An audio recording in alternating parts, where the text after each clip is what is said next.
Chapter 376, Wrath of Thunder. Chapter 376, Wrath of Thunder. Dark clouds interweaved with occasional flashes of lightning, streaking through the heavens like electric pythons. The world flickered intermittently with bright flashes of light and darkness. Shadows filled the long street. The battle continued relentlessly and tragically. All the cultivators of both factions were already at the limits of their strength. Ji Qingtian and the other three were filled with injuries. While the triangle formation was still surviving, it was not going to last for much longer. On the other side of the battlefield, Su Zimo grew fiercer the longer the fight dragged on. He had managed to hold out till now thanks to his robust bloodline and terrifying physique, suppressing both Chai Li and Hu Meng instead. The situation was still undecided. Whichever side of the battlefield came out victorious first would affect the outcome of the entire situation. For Su Zimo, it was easy if he wanted to win this battle. He had a final trump card. Demon form. After taking on his demon form, the 2-7 Meridian Foundation establishment cultivators before him would be dead for sure. However, if he did that, he would not only become the mass target and face immense difficulties advancing in the ancient battlefield. Even if he returned to Tianhuang mainland, he would have to live an ignoble existence. Even Ethereal Peak would not want to retain an anomaly like him. Unless he had no other choice, Su Zimo did not want to take that option. As the leader of the 4 mounted bandits, Chai Li also recognized the circumstances and declared loudly, "Factions that are watching out there. As long as you're willing to help us kill the 5 of them, we swear that we'll assist you guys in the Elixir Pool Sect Ruins contention." That's right. Hu Meng shouted as well, "We will be immensely grateful to the cultivators that are on our side. If anyone manages to kill Su Zimo, I'll offer a Meridian unlocking elixir as thanks." The moment he said that, an uproar broke out. Initially, the factions and cultivators were merely here to watch the show. But now, some of them were tempted. Look! Pei Chunyu of Glass Palace has arrived with his men. There. The fiend heir of Malevolent Earth Sect, Shuiyang, has arrived as well. The gathering of multiple top factions on the long street of Shantian City added an additional layer of complexity to the situation. Su Zimo's eyes shone murderously when he sensed the commotion around him. He had to end this battle as quickly as possible. Otherwise, there was a high chance that the 5 of them would end up as sacrificial offerings for the contention between the top factions. Other than taking on his demon form, what other methods did he have that could slay the 2-7 Meridian Foundation establishment cultivators as soon as possible? Su Zimo thought fervently. All of a sudden, a thick thunderbolt landed on the long street, opening up a huge, charred pit that flickered with lightning. This was the might of the universe that no one could go against. The rumbling of thunder was only heard a moment later at the edge of the horizon. Suddenly, a thought flashed through Su Zimo's mind. Without hesitation, he strode forward and the stone slab beneath his feet exploded, shooting gravel all over the place. The immense rebound caused him to soar into the air. Wielding Blood Quencher up high with both arms, he channeled the mental sutra of Void Thunder Manual and his blood churned with the rumbling of thunder, forming a harmony with the thunder in the skies. Bang! Boom! Boom! The sound of thunder intensified and arrived from the edge of the horizon in a terrifying manner, as though thousands of carriages were riding across the firmaments. Crackle! In the skies of Shantian City, endless lightning flashes and interweaved. In the blink of an eye, it resembled a sea of lightning that shone with a divine light. In the face of that sea of lightning, Su Zimo's leap attracted everyone's gazes. At that moment, he was in the midst of the sea of lightning with a torrential aura, resembling the only true god in the universe that was unparalleled. Snap! A thick blue thunderbolt descended and struck Blood Quencher. Lightning coiled all around that grisly red blade like countless small snakes climbing in a frightening manner. Take my slash. Chapter 377, Famous. Chapter 377, Famous. The outcome of the battle had surpassed everyone's expectations. In less than 15 minutes, the 3 mounted bandits that had returned to the city were already dead with their blood staining the long street. There were even 2 7 Meridian Foundation establishment cultivators among them. That final thunder slash was an eye-opener for many cultivators as they felt an incomparable shock both visually and mentally. Countless gazes were fixed on that figure on the long street, wielding a saber and stained with blood. Their expressions were complex, some shocked, some fearful, some in awe and some in scrutiny. Instantly, everyone realized that from this day forth, there would definitely be a place for this man in Xiantian City. He was now famous after a single fight. This was something that the disciples of Elixir Yang sect had not expected. Tang Yu was originally waiting for the prearranged timing to charge in with the cultivators under her charge and rescue Su Zimo's group. However, nobody expected the situation to turn entirely in the blink of an eye. Both mounted bandits were dead. This. Despite his experience and calmness, Uncle Liang was stunned. A 5 Meridian Foundation establishment cultivator had killed 2 7 Meridian Foundation establishment cultivators on the spot. They were a full 2 cultivation realms above him. This wasn't the first time that Uncle Liang had come across a paragon talent as such. However, people as such were extremely rare and usually belonged to the top factions of Tianhuang mainland. What was the background of Su Zimo? He was not even carrying a sect badge, so he definitely wasn't a legacy disciple of the super sections. Furthermore, there were no traces of techniques inherited from super sects and top factions from Su Zimo. For super sects such as the 9 immortal sects, 7 fiend sects and the 6 Buddhist monasteries, each of them had their own cultivation techniques and secret skills that their disciples were bound to use in life and death bouts. As such, they were easily recognizable. However, Su Zimo's capabilities. While his pair of spirit wings were extraordinary and his sword formation was stunning, none of them were the key to why he was able to kill cultivators above his level. The reason why that person was able to kill beyond his level was entirely because of that terrifying physique that resembled a pure-blooded ferocious beast. In Tianhuang mainland, there were not many sects that specialized in body tempering among the immortal, Buddhist and fiend sections. Glass Palace was one of them, but it was clear that this man had nothing to do with them. Could there be hidden sects or reclusive masters apart from the top factions who could groom such a terrifying paragon? Yet, why was the cultivation technique that could build such a physique unknown? For the first time, Uncle Liang felt that he could not make out Su Zimo anymore. Right then, a decisive look flashed through Tang Yu's eyes as she waved and said in a deep voice, "Elixir Yang sect, listen up. Follow me and kill the survivors of the 4 mounted bandits. Leave no one alive." Before she finished speaking, Tang Yu was the first to summon her flying sword and charge into the battlefield. Uncle Liang did not have time to think and quickly followed.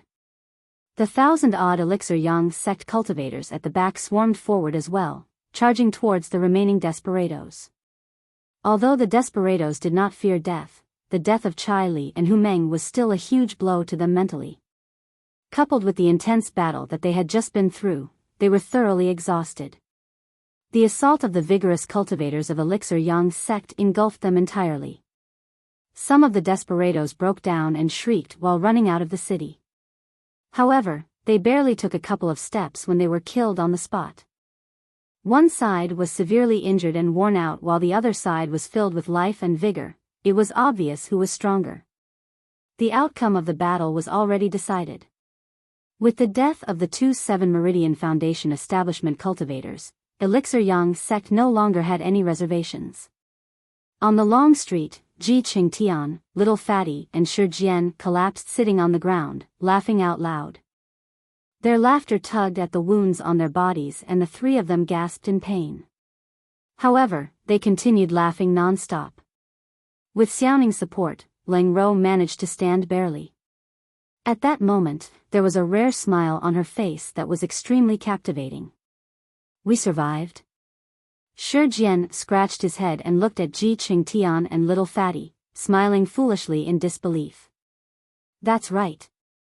Ji Qingtian let out a long breath and lamented, "We survived. The feeling of being alive is fucking great." Little Fatty cursed and beamed brightly. When they returned to Xiantian City, the four of them had already cast aside all thoughts of surviving. Now that they were celebrating the joy of surviving the calamity, every single breath felt incomparably blessed. After this battle, the friendship between the four of them changed considerably.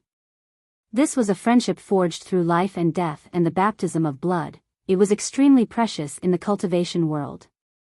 Looking at this scene, Su Zimo smiled faintly and a warm feeling surged into his heart, remaining for a long time.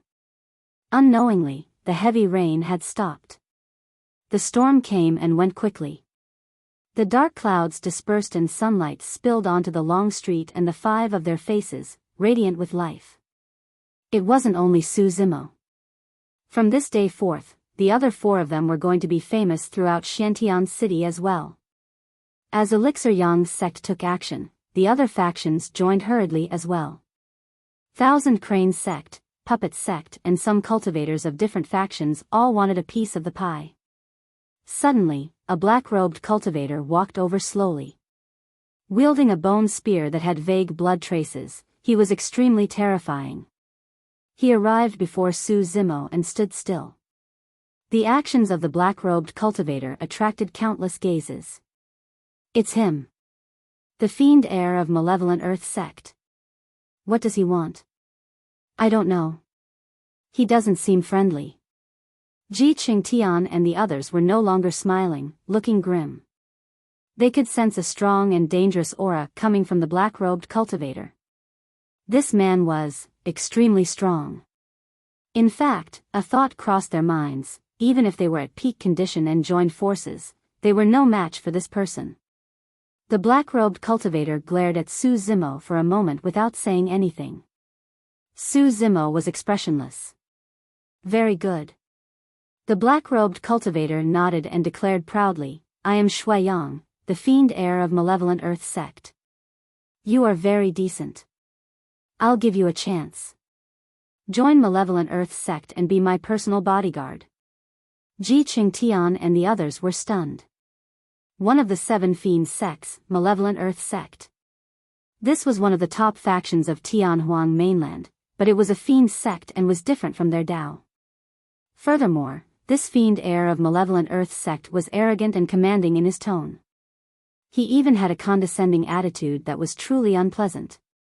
Ji Qingtian and the others looked at Su Zimo nervously. Given their understanding of Su Zimo, there was a high chance that the latter would reject the fiend heir of Malevolent Earth sect.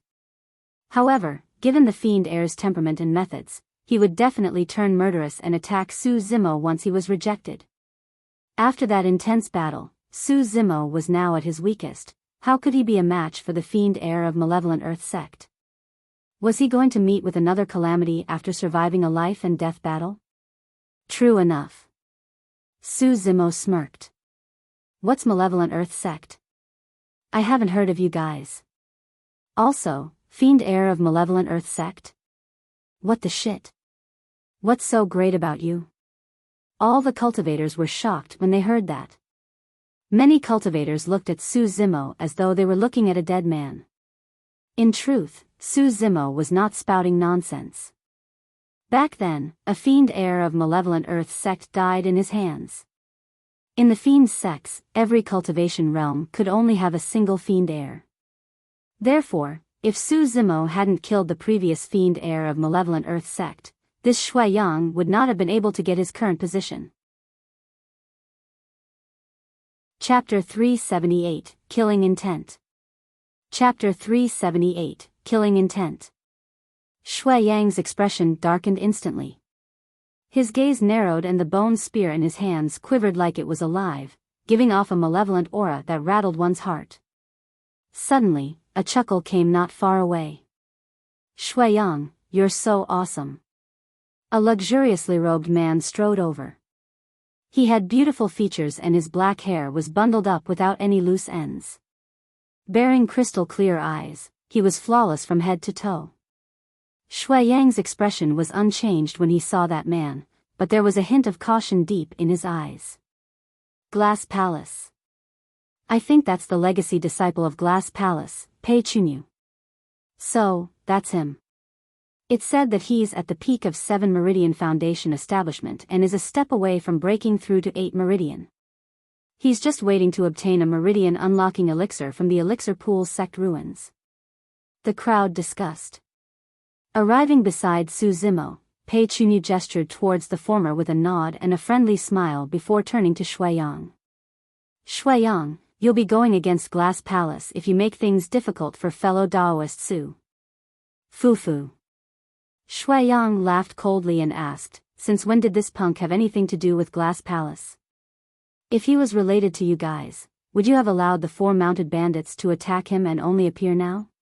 No matter what, you're from the Fiend sects and we're from the Immortal sections.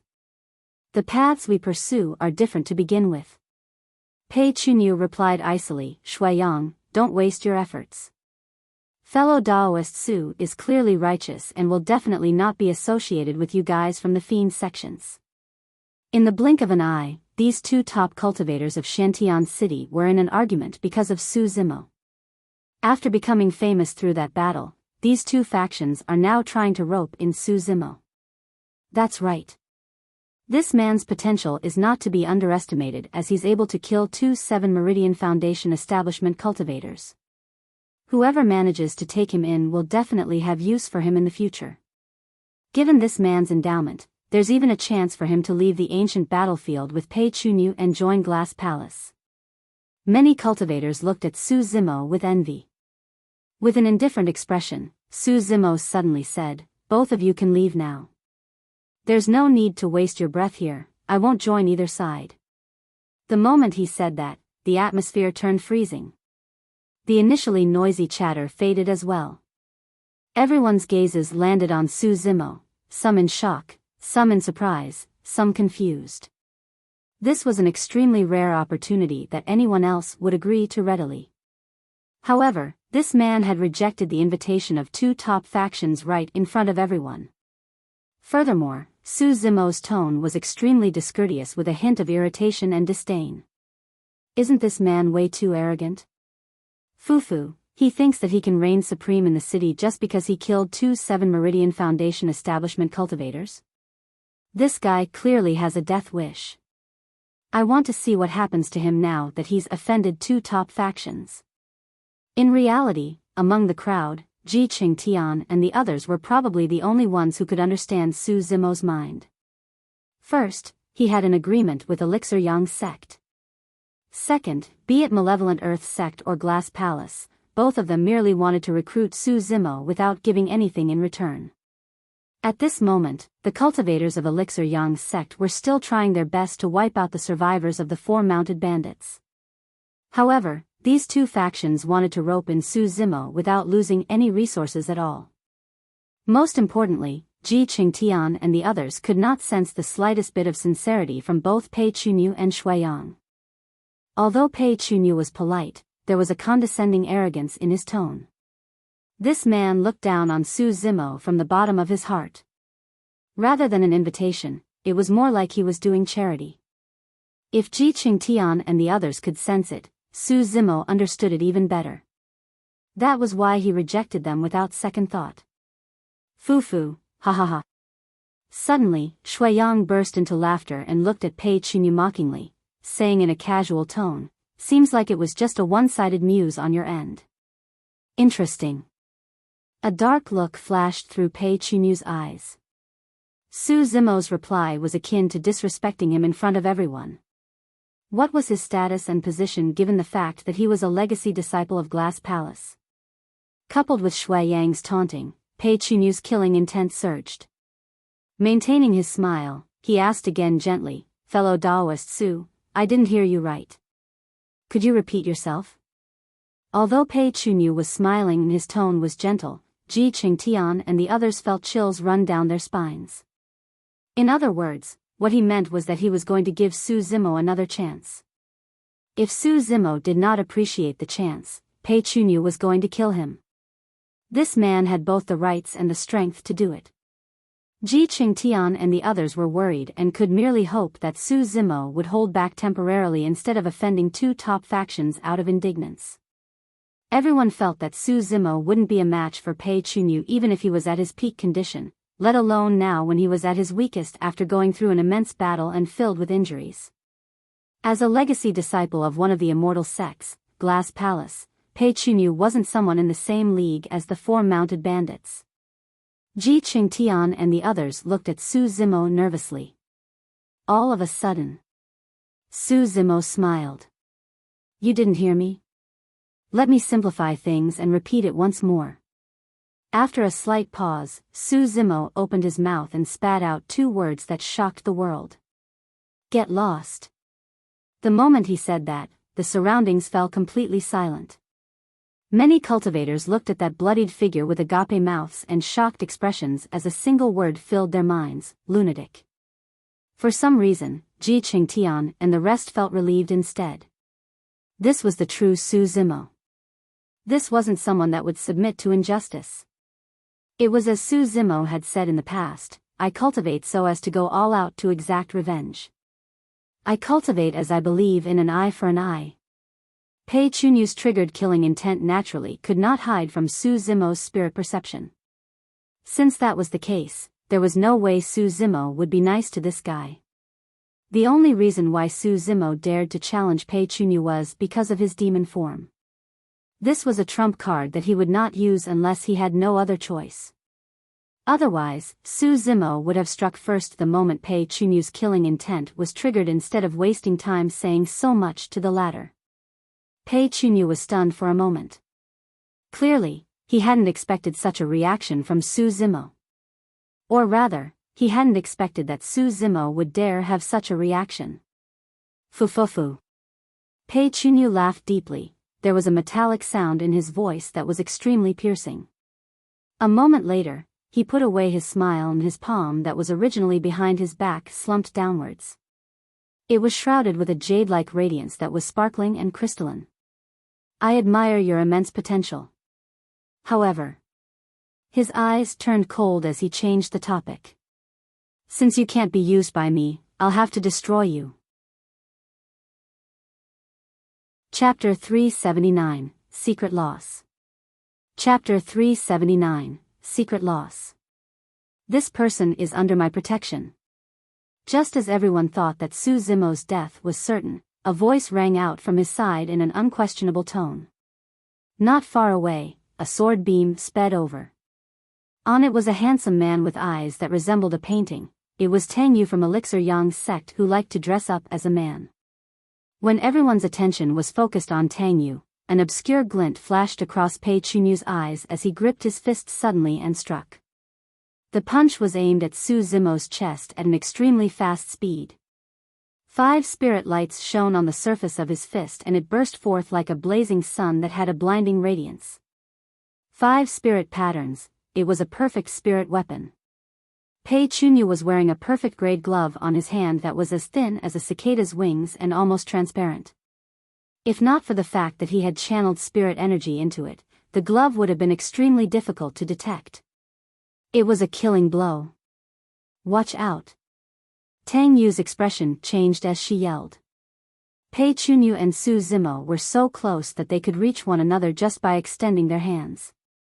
Tang Yu could almost imagine the scene of a gory hole being punched out of Su Zimo's chest. The punch was completely without warning, like a sneak attack, and it was swift as lightning. No one was able to react to it, apart from Su Zimo. There was no wonder why Pei Chunyu was a legacy disciple of Glass Palace and a top-tier foundation establishment cultivator. His timing to strike was practically perfect. Tang Yu's appearance had diverted even Su Zimo's attention. That brief moment of distraction was all the time it took for Pei Chunyu to strike. If not for his spirit perception, Su Zimo would have died from that punch. However, despite his spirit perception, Su Zimo was still a step slower and could not whip out his blood quencher to defend. Instead, he could only take the attack head-on with his bare fists. Tang Yu's eyes dimmed when she saw that. Although Su Zimo managed to react, the outcome wouldn't be changed by much. To begin with, Pei Chunyu's cultivation realm was 2 levels above Su Zimo.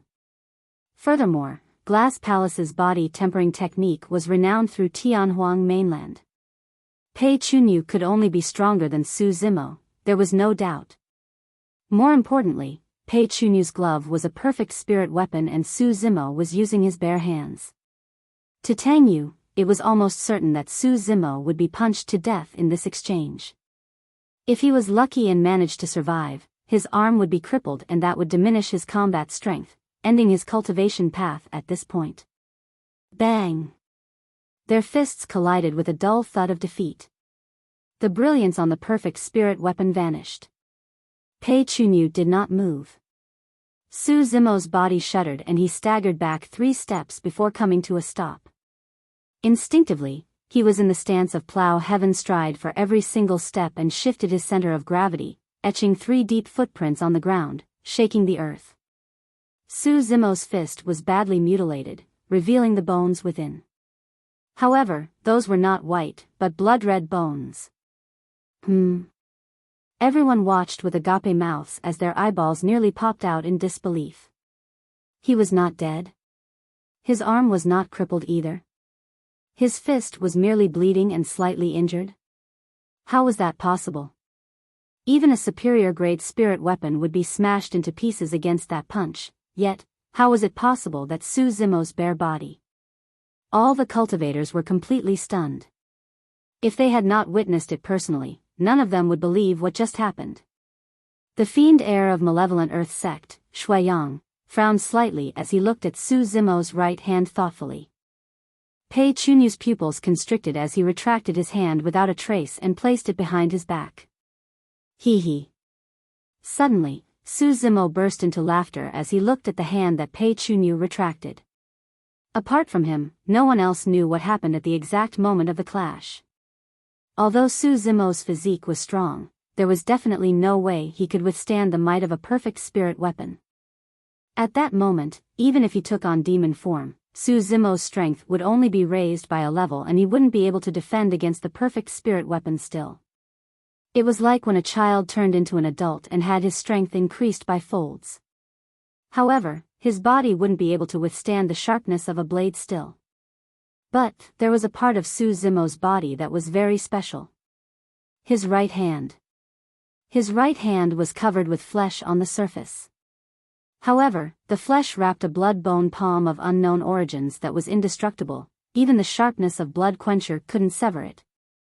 During that exchange, Pei Chunyu's strength gained the upper hand and he managed to knock Su Zimo 3 steps backwards.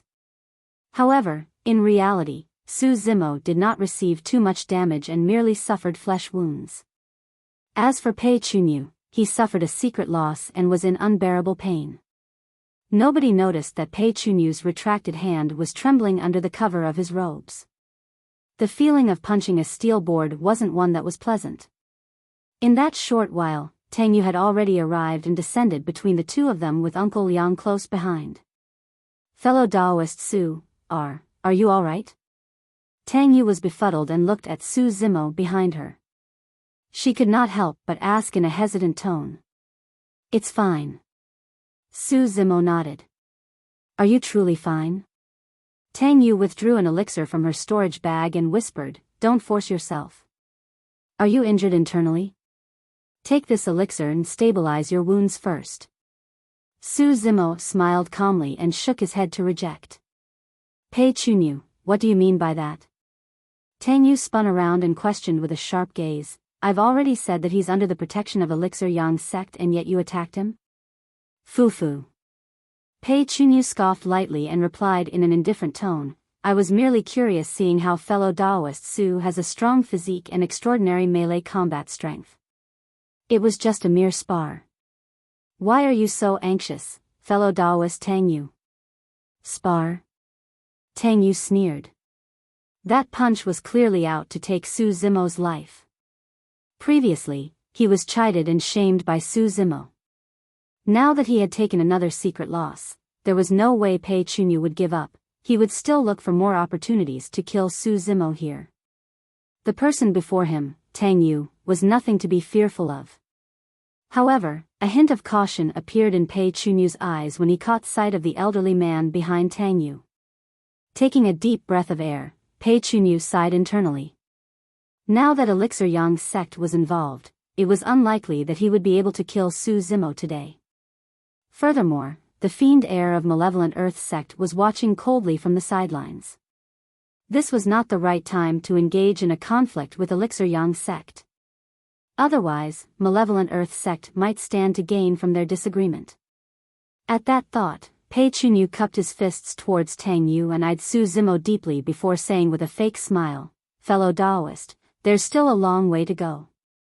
There'll definitely be another chance for us to spar in the future." Pei Chunyu placed emphasis on the word spar. Smiling faintly, Su Zimo replied indifferently, "I'll take your dog life the next time we spar." Ha ha ha ha. Pei Chunyu threw his head back and roared into laughter. Good, good. I'll be waiting. With that, he flicked his robes and turned to leave along with the other Glass Palace cultivators. On the other side, Shuiyang followed suit. In the blink of an eye, two top factions in Xiantian City disappeared completely, as if they never appeared. Ji Qingtian and the others heaved a sigh of relief. Unknowingly, all four of them were already drenched in cold sweat. Chapter 380, Elixir Pool Sect. Chapter 380, Elixir Pool Sect. On the long street, the remaining desperados fled in all directions, unable to resist. They were no longer a threat. It was also fortunate that Tang Yu had returned.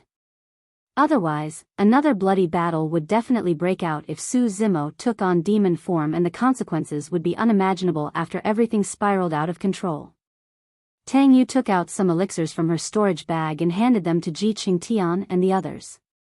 The four of them did not decline. Even though they also had healing elixirs in their storage bags, their effects were definitely not comparable to those from Elixir Yang sect. When it was Su Zimo's turn, he merely took a glance and shook his head gently, choosing not to take them. "What's wrong?" Tang Yu asked confusedly. "Your injuries aren't minor and these elixirs will help your recovery immensely. Don't worry, Elixir Yang sect's elixirs are definitely the best in Tianhuang mainland." Tang Yu was not wrong. The elixirs she took out were all of decent quality at superior grade. However, Su Zimo stuck to a principle ever since he started cultivating. He would only consume perfect-grade elixirs. The reason was because perfect-grade elixirs had pure medicinal effects without any impurities. Su Zimo would not be tempted by supreme-grade elixirs, let alone those at superior grade. He smiled and declined politely without explaining. While Su Zimo seemed like he was severely injured in the battle with more than 30 wounds and blood covering him from head to toe, in reality, his foundation was unharmed. His organs were perfectly fine, as were his tendons and bones. In just a short while, Su Zimo's wounds were already starting to heal and had stopped bleeding. Given his terrifying regeneration capabilities, he could recover in just a few days. Xiantian City could be divided into 4 generic districts. The east side of the city was occupied by Glass Palace, west by Malevolent Earth sect and south by the heretical doctrines. The cultivators in the north side were Messier. Originally, the 4 mounted bandits were the strongest apart from Elixir Yang sect and Thousand Crane sect. However, the 4 mounted bandits were dead and most of the desperados were buried on the streets, with only a minority that managed to escape from Xiantian City. Worn out, injured and filled with the stench of blood, it was most likely that those desperados wouldn't be able to last a single night outside before they were devoured whole by the various ferocious beasts and ancient living beings out there.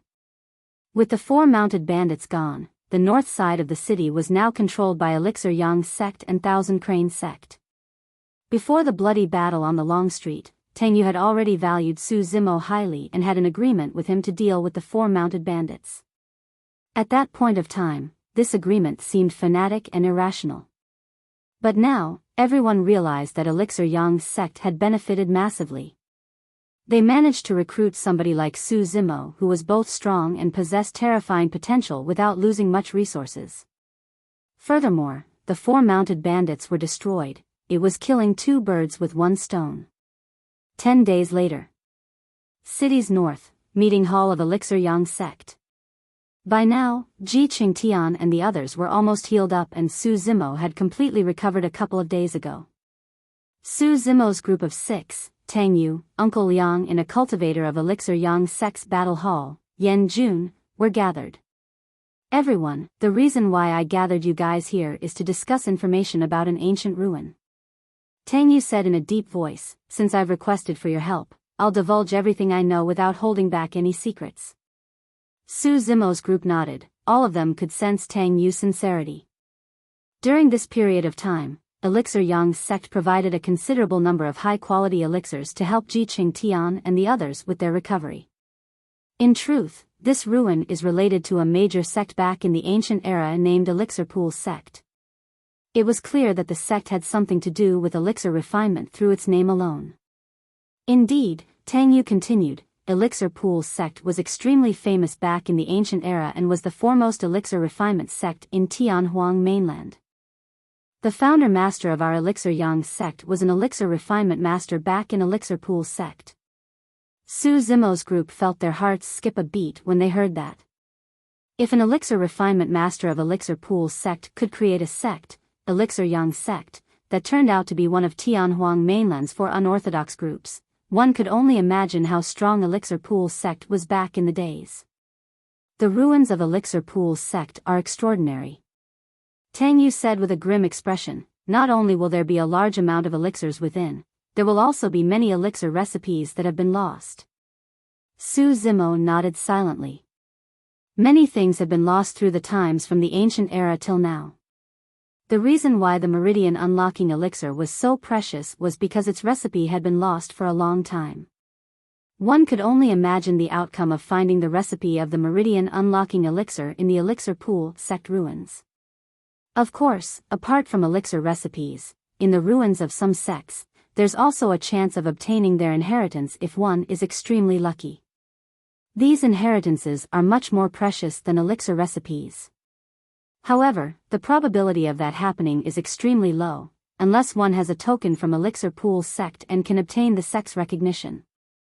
Tang Yu chuckled bitterly. However, if elixir recipes can be lost from sects from the ancient era, there's no way tokens can remain. The mention of that had Su Zimo's heart skipping a beat. Instinctively, Xiaoning looked toward Su Zimo with an odd expression, wanting to say something but stopped. Su Zimo lowered his head and pretended not to see. In truth, the both of them thought of something at the same time. The mysterious elixir furnace in Xiaoning's possession. Ever since they entered the ancient battlefield, it had been giving off unusual reactions. That was also the reason why Su Zimo brought Xiaoning in this direction. Now that they knew more about the Elixir Pool Sect ruins, it was only natural that they would relate it to the elixir furnace. However, this was an extremely sensitive issue. A man's wealth was his own ruin by causing another's greed. Now that there were so many people, they would naturally attract trouble if it was revealed. Even Elixir Yang's sect might become a threat to them. Xiaoning was naive and revealed an abnormal reaction right away without thinking much about it. However, Su Zimo knew about the dangers of the cultivation world and did not meet with Xiaoning's gaze, merely shaking his head subtly. Smart as well, Xiaoning retracted her gaze and remained silent. Even so, someone noticed Xiaoning's reaction. The battle hall cultivator standing behind Tang Yu, Yan Jun, raised his brow and asked suddenly, "You seem like you have something to say about the inheritance of this sect, fellow Daoist Xiaoning?" It's nothing." Xiaoning panicked a little after being exposed. Tang Yu frowned slightly and suddenly said, "Xiaoning, did you want to ask if there's a recipe for elixirs that can extend one's lifespan in the Elixir Pool Sect?" "Yes, that's right." Xiaoning nodded hurriedly. With a gentle smile, Tang Yu said tenderly, "Don't worry, there's definitely a recipe for something like that in Elixir Pool Sect. However, we might not be able to get our hands on it. Something like that depends on fate." "Oh." Xiaoning nodded and replied. After Tang Yu's interruption, Yan Jun looked at Xiaoning with a confused expression and did not press on, merely assuming that he thought too much. Su Zimo raised his head and swept his head, glancing at Tang Yu subtly. At that moment, she was looking at him deeply. Her eyes shimmered like the surface of water and she had a fake smile. What a powerful woman.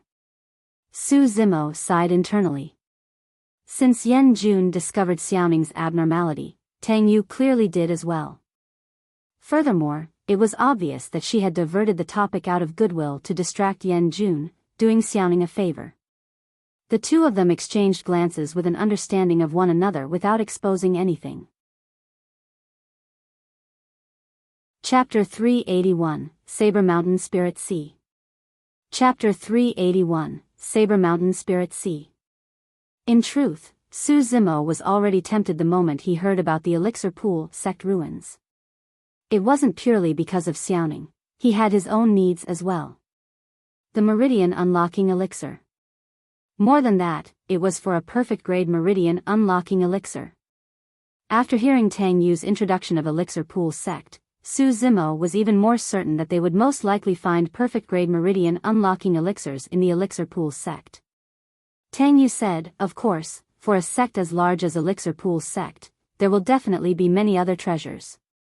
In fact, we might even find gems like Khanate spirit weapons. Su Zimo pondered for a moment.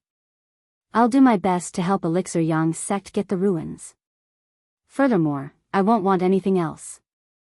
However, I ask for a perfect grade Meridian Unlocking Elixir. Yan Jun could not help but burst into laughter as he looked at Su Zimo with a mocking gaze. Perfect Meridian Unlocking Elixir. What a daring demand. Who do you think you are, huh? Who are you? Su Zimo glared at him. Proudly, Yan Jun declared, I'm Yan Jun, a cultivator of Elixir Yang Sect's Battle Hall at 7 Meridian Foundation Establishment. Also, don't think that you have the right to negotiate terms with Elixir Yang Sect just because you've killed 2 7 Meridian Foundation Establishment cultivators. Su Zimo, let me tell you, without us, you won't even be able to get close to the main hall of Elixir Pool Sect. Yan Jun. Tang Yu glared at him and said sternly.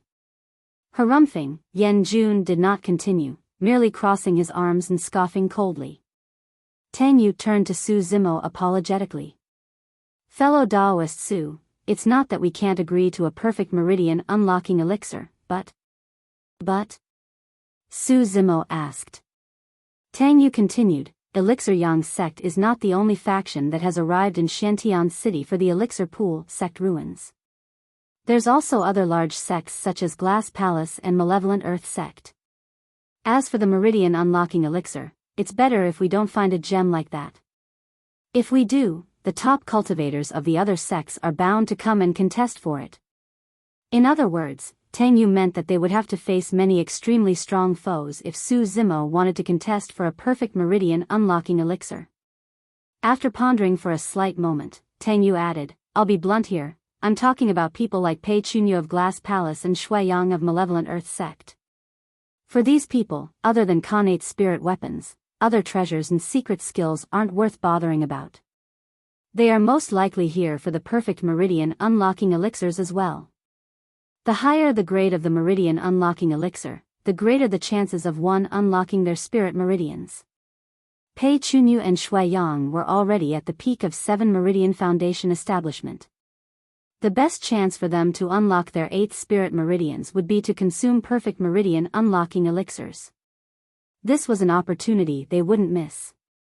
At the thought of Shui Yang and Pei Chunyu, Su Zimo frowned.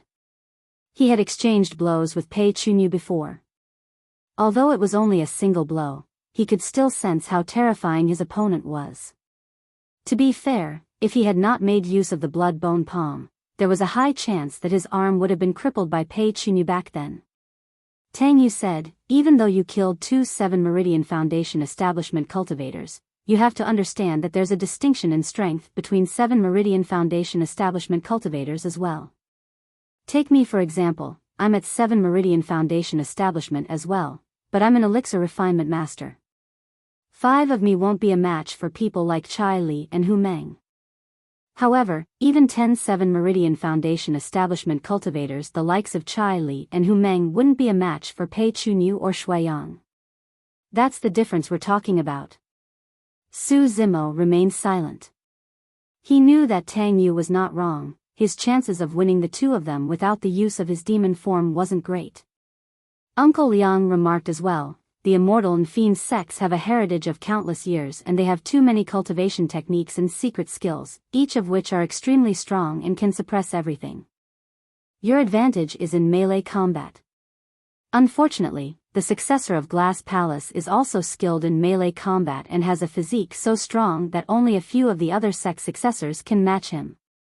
Tang Yu added, you took advantage of the situation by making use of thunder to kill Chai Li and Hu Meng. There's an element of luck involved. However, can you guarantee that the skies will be stormy when you go against Pei Chunyu and Shuiyang? In other words, even if you manage to repeat that slash infused with the power of thunder, Pei Chunyu and Shuiyang might be able to deal with it given their strength. Yan Jun could not help but blurt, Junior sister, you're overestimating him. He's not even a match for the legacy disciples of Thousand Cranes sect and Puppet sect, let alone paragons like Pei Chunyu and Shuiyang. Outsiders aside, even I can smash him to a pulp with ease. To Yan Jun, the reason why Su Zimo was able to kill Chai Li and Hu Meng 10 days ago was purely due to an opportunistic moment. If the skies were sunny, he would be able to kill Su Zimo for sure. Su Zimo could not be bothered to react to Yan Jun's sarcastic remarks. To him, it wasn't difficult if he wanted to defeat Pei Chunyu and Shuiyang. After all, he had only just advanced to 5 Meridian Foundation establishment, and of the 7 orifices, his mouth and eye orifices were not cleared yet. Both Pei Chunyu and Shuiyang were already at the peak of 7 Meridian Foundation establishment, and it was difficult for them to grow stronger. However, his potential was unlimited. As long as he had sufficient time, Su Zimo would definitely be able to suppress Pei Chunyu and Shuiyang in terms of strength if he could advance to 7 Meridian Foundation establishment or clear his 7 orifices and attain lesser mastery of the orifice clearing section. Su Zimo asked, how long do we have till the opening of the Elixir Pool sect ruins? A month at most. Tang Yu replied. A month. Su Zimo furrowed his brows slightly. Time was too short. He had just advanced to 5 Meridian Foundation establishment. Even in the ancient battlefield, he would not be able to unlock his 6th spirit meridian within a month. Furthermore, he couldn't clear his mouth and eye orifices within a month as well. Right then, Uncle Liang seemed to have recalled something. He looked at Su Zimo and suddenly said, actually, there's a place in the ancient battlefield that's rather suitable for you. If you manage to succeed, you might be able to stand a chance against Pei Chunyu and Shuiyang. Tang Yu's heart skipped a beat as she looked at Uncle Liang and asked, Uncle Liang, are you referring to that place? Yes. Uncle Liang nodded and smiled right away. Forget it, there's no chance of success at all. I was thinking too much. Tang Yu nodded as well. If we're talking about that place, the chances are indeed slim. There's no need for that. Su Zimo was curious as well when he heard how ambiguous the two of them were and could not help but ask, Senior, young Master Tang, what is the place you are referring to? Tang Yu did not intend to hide anything and asked instead, fellow Daoist, have you heard of the Saber Mountain Spirit Sea? Saber Mountain Spirit Sea?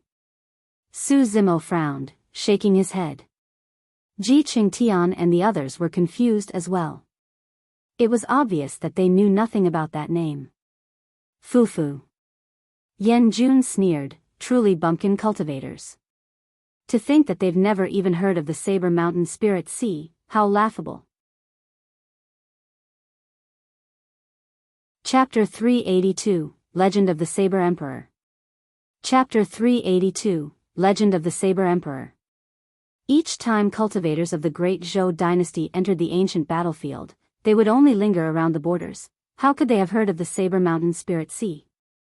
If it was not because Su Zimo had brought Ji Qingtian and the others to this place, they might never have known about Xiantian City, nor would they have the chance to interact with large sects such as Elixir Yang sect and Glass Palace in their entire lives. Experiences as such were rare and precious, serving as eye-openers. Su Zimo never had any feuds with Yan Jun. However, the latter had been unfriendly to him right from the beginning, shooting sarcastic remarks whenever he had the chance. As for the exact reason, Su Zimo had a vague guess. However, this was a cultivator of Elixir Yang sect's battle hall after all, and Su Zimo was not bothered since Yan Jun had yet to cross his bottom line. Tang Yu frowned gently and shot Yan Jun a stern look before saying slowly, "The reason why the Saber Mountain Spirit Sea is so famous is because of an old legend related to it." Through her tone, it was obvious that the legend was far from simple. Su Zimo's group looked serious as they sat upright and listened intently. Tang Yu said slowly, "The legend of the Saber Emperor." The Saber Emperor. The moment those two words were said, the void trembled, as if a pitch-dark crevasse had been opened up, sending a chilling gust of wind forth. The mere mention of those words brought forth an indescribable pressure. It was ancient, as though it had crossed through the archaic times with an indestructible intent that was shocking. Instantly, a killing intent filled the hall. Everyone felt as if it had become much more difficult to breathe. It took a long while before the sensation dispersed. Tang Yu took a deep breath and said, "The Emperor represents invincibility, superiority and uniqueness. He is invincible in the way of the saber with no one that can surpass him, hence the title of the Saber Emperor. While the Saber Emperor may not have been the strongest person in Tianhuang mainland, he was the one and only emperor in the way of the saber among all the saber cultivators." Su Zimo understood. In any given era, there could be many emperors. However, in any particular domain or path, there could only be a single emperor. That was the definition of emperor: invincible, supreme and unique. The emperor of the path of immortality was the immortal emperor, the emperor of the fiend path was the fiend emperor, the emperor of the way of the sword was the sword emperor. Following that line of deduction, those that become emperors must naturally be among the strongest cultivators of Tianhuang mainland. I believe all of you know that the sword reigns supreme in the current Tianhuang mainland, and the most common weapon of choice for immortal cultivators are flying swords. However, back in the ancient era, there were 100 weapon classes that fought for supremacy. Apart from swords, there were sabers, spears, halberds, axes, bows and many other weapons. The sword had its own way and so did the saber. There was an emperor for every type of weapon. However, in the ancient era, the human race was blessed with immense luck and gave birth to countless paragons in Tianhuang mainland, giving rise to multiple emperors. That was a golden era for us humans, and we waged a historic war against the other races known as the Ancient War. The war lasted for a long time and countless human experts and ancient mighty figures fell. The emperors were all tainted with blood and it was extremely tragic. Although we humans stood victorious after the war, most of the 100 weapon techniques were lost in the ancient battlefield with no future left in sight. The only remaining lineages were the ways of the sword and saber. Su Zimo and the rest were shocked and they heard that. They had never heard of these ancient tales and legends. Right now, they were greatly intrigued. Even though it was only a few short descriptions, everyone could almost envision that magnificent era before their eyes. In fact, Su Zimo had an urge to go against the tides of time and follow in the footsteps of his predecessors to witness that glorious history. Tang Yu continued, "The reason why those two heritages could be passed down from the ancient war was naturally attributed to two people, the Sword Emperor and the Saber Emperor. There are way too many legends regarding these two mighty figures. Some described them as mortal enemies, some described them as bosom buddies, and there were even some who said that they were neither friends nor foes, merely appreciative of the other's talents. No matter what, the final outcome was that the Saber Emperor went far away and left Tianhuang mainland. Thereafter, there were no emperors for all the other weapons and only the way of the sword reigned supreme, leading to the current state of the cultivation world." Su Zimo's group let out a long breath, unable to calm down for a long time. It was only now that they understood why most of the cultivators in the cultivation world used flying swords instead of flying sabers and other weapons. So, this was the reason. Tang Yu said, "The legacy that the Sword Emperor left behind back then is the current sword sect, one of the 9 immortal sects." Su Zimo was secretly impressed. Originally, he thought that super sects such as the 9 immortal sects, 7 fiend sects and 6 Buddhist monasteries only earned their title as the strongest factions of Tianhuang mainland due to their ancient lineage and strong foundations. But judging from the situation now, all of those sects had shocking backgrounds. For example, of the 9 immortal sects, Sword Sect's founder master was the Sword Emperor of the ancient times. In fact, he was someone that influenced the future of the world such that the way of the sword was supreme in the current cultivation world. After a moment of silence, Su Zimo suddenly asked, "Where did the Saber Emperor go?" Tang Yu smiled faintly. He traveled far overseas and found a lone island in the ocean, leaving his legacy there. Su Zimo's heart skipped a beat as he blurted, "One of the two islands?" The top factions of Tianhuang mainland consisted of the 9 immortal sects, 8 demon races, 7 fiend sects, 6 Buddhist monasteries, 5 heretical doctrines, 4 unorthodox groups, 3 aristocrat families, 2 islands and 1 palace. That's right. Tang Yu's eyes flickered with a hint of admiration as she nodded. The legacy left behind by the Saber Emperor is one of the 2 islands, Divine Phoenix Island. The successor of Divine Phoenix Island rarely steps foot onto Tianhuang mainland. However, each time one of them does, they would definitely be unrivaled paragons that are bound to create waves in the cultivation world. Su Zimo lamented. From this perspective, the Saber Emperor did not lose back then. The legacy left behind by the Sword Emperor is one of the immortal sects, and the legacy left behind by the Saber Emperor is one of the 2 islands. In terms of reputation, status or strength, the island is not weaker than Sword Sect. What does the Saber Mountain Spirit Sea have to do with the Saber Emperor then? Su Zimo asked. Tang Yu explained, "It said that when the Saber Emperor left Tianhuang mainland, he left behind a legacy, the Saber Mountain Spirit Sea in the ancient battlefield. While the Saber Mountain Spirit Sea truly exists, there has never been any cultivator who has obtained its inheritance for thousands of years. Countless paragons have been produced in this period of time, but all of them ended in failure. Gradually, the Saber Mountain Spirit Sea became a legend that no one believed in, until..." With a slight pause, Tang Yu continued, "Around 1,000 years ago, a monstrous cultivator appeared in the ancient battlefield.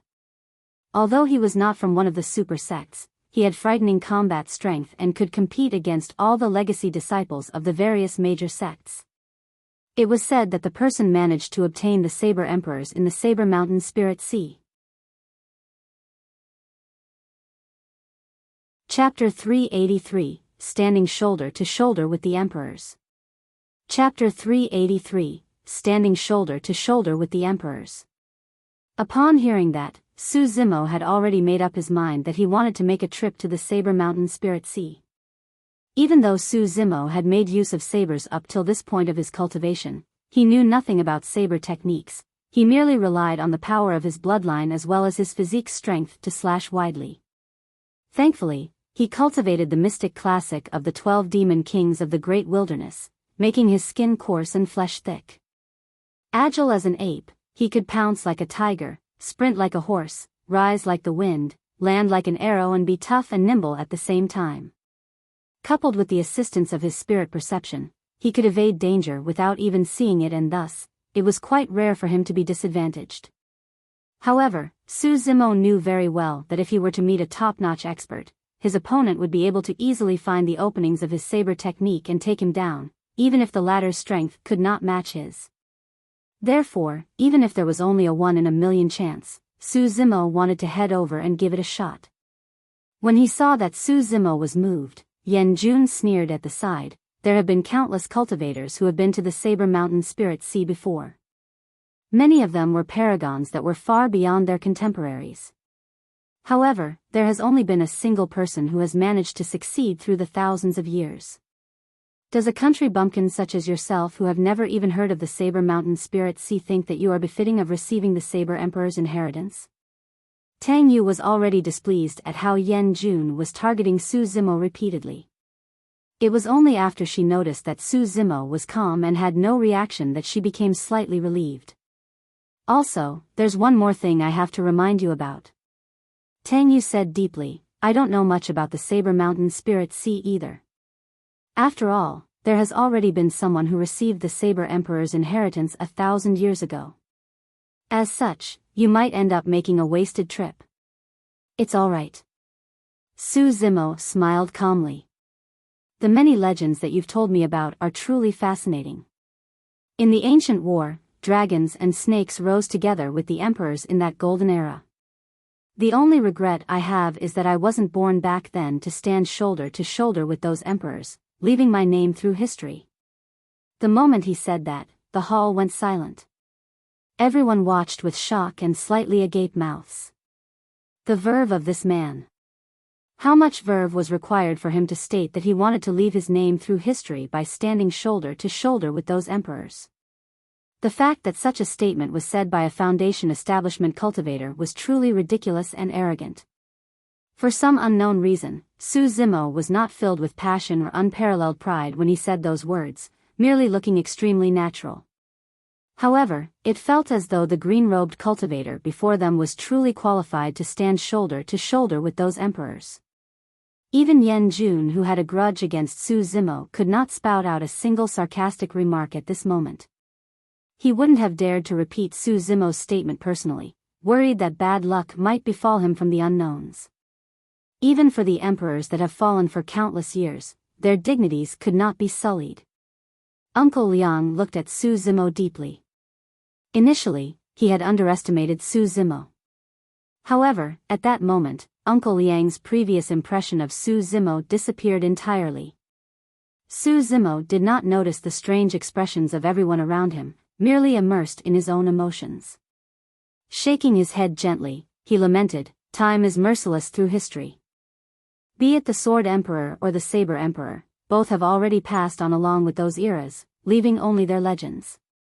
Since there's no longer a chance to witness the majesty of the Saber Emperor, I might as well head out to the Saber Mountain Spirit Sea. Even if I can't obtain the inheritance, I can relive the glory of the past in the ruins to make up for the regrets in my heart." Tang Yu nodded. "Since you have already decided, I won't stop you. However, you have to return to Xiantian City within the month to help us contend for the Elixir Pool sect ruins." "All right." Su Zimo nodded. Right then, a cultivator of Elixir Yang sect strode in quickly and greeted with cupped fists. "Young Master, Feng Man of Thousand Crane sect requests an audience." "Sister Man?" Tang Yu pondered for a moment and shifted her gaze.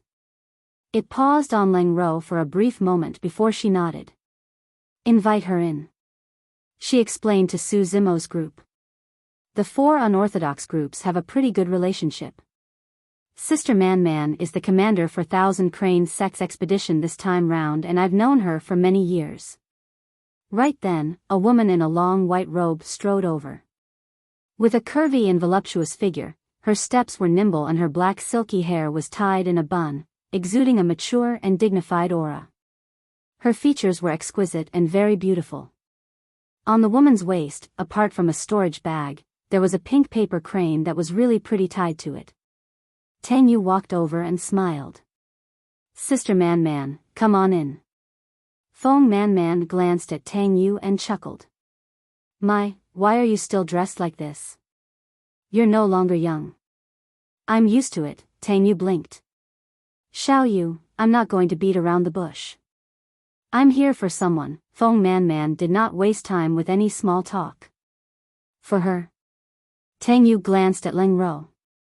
Feng Man smiled. "I can't keep anything from you." "Me?" Leng Ro was slightly stunned. Feng Man nodded with a gentle gaze. "I can see your talent in talisman crafting and can't bear to bury it, so I'm here to invite you to join Thousand Crane sect. What do you think?" Leng Ro loved crafting talismans and indeed wanted to join Thousand Crane sect. However, she did not expect the latter to come knocking. Furthermore, she could tell that this Thousand Crane sect cultivator was truly sincere. Right then, another Elixir Yang sect cultivator headed in and greeted with cupped fists. "Ingze of Puppet sect requests an audience." One of the 5 heretical doctrines, Puppet sect. "Let him in." Tang Yu raised her head. Not long later, a muscular man strode into the hall wearing linen clothes. He had short hair and looked honest, grinning with cupped fists the moment he entered. "Greetings, fellow Taoists." Tang Yu whispered to Su Zimo, "This man is Ingze, the commander of Puppet sect for this expedition." Su Zimo nodded. "Young Master Tang, I'm here today because I wish to invite someone to join our puppet sect. I wonder if that's all right." Ingze went straight to the point. "Oh?" Tang Yu smiled and asked, "Who is the one who caught your eye?" Ingze pointed to Shi Jian, who was drinking tea dully at the side. "Him." Shi Jian was confused and looked dazed, not understanding how he was chosen.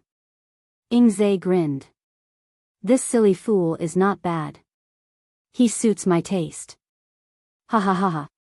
Little Fatty could not help but burst into laughter.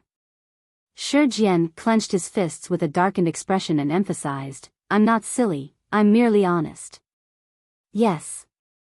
Ingze nodded and added after a slight pause, "They're both the same thing." Shi Jian.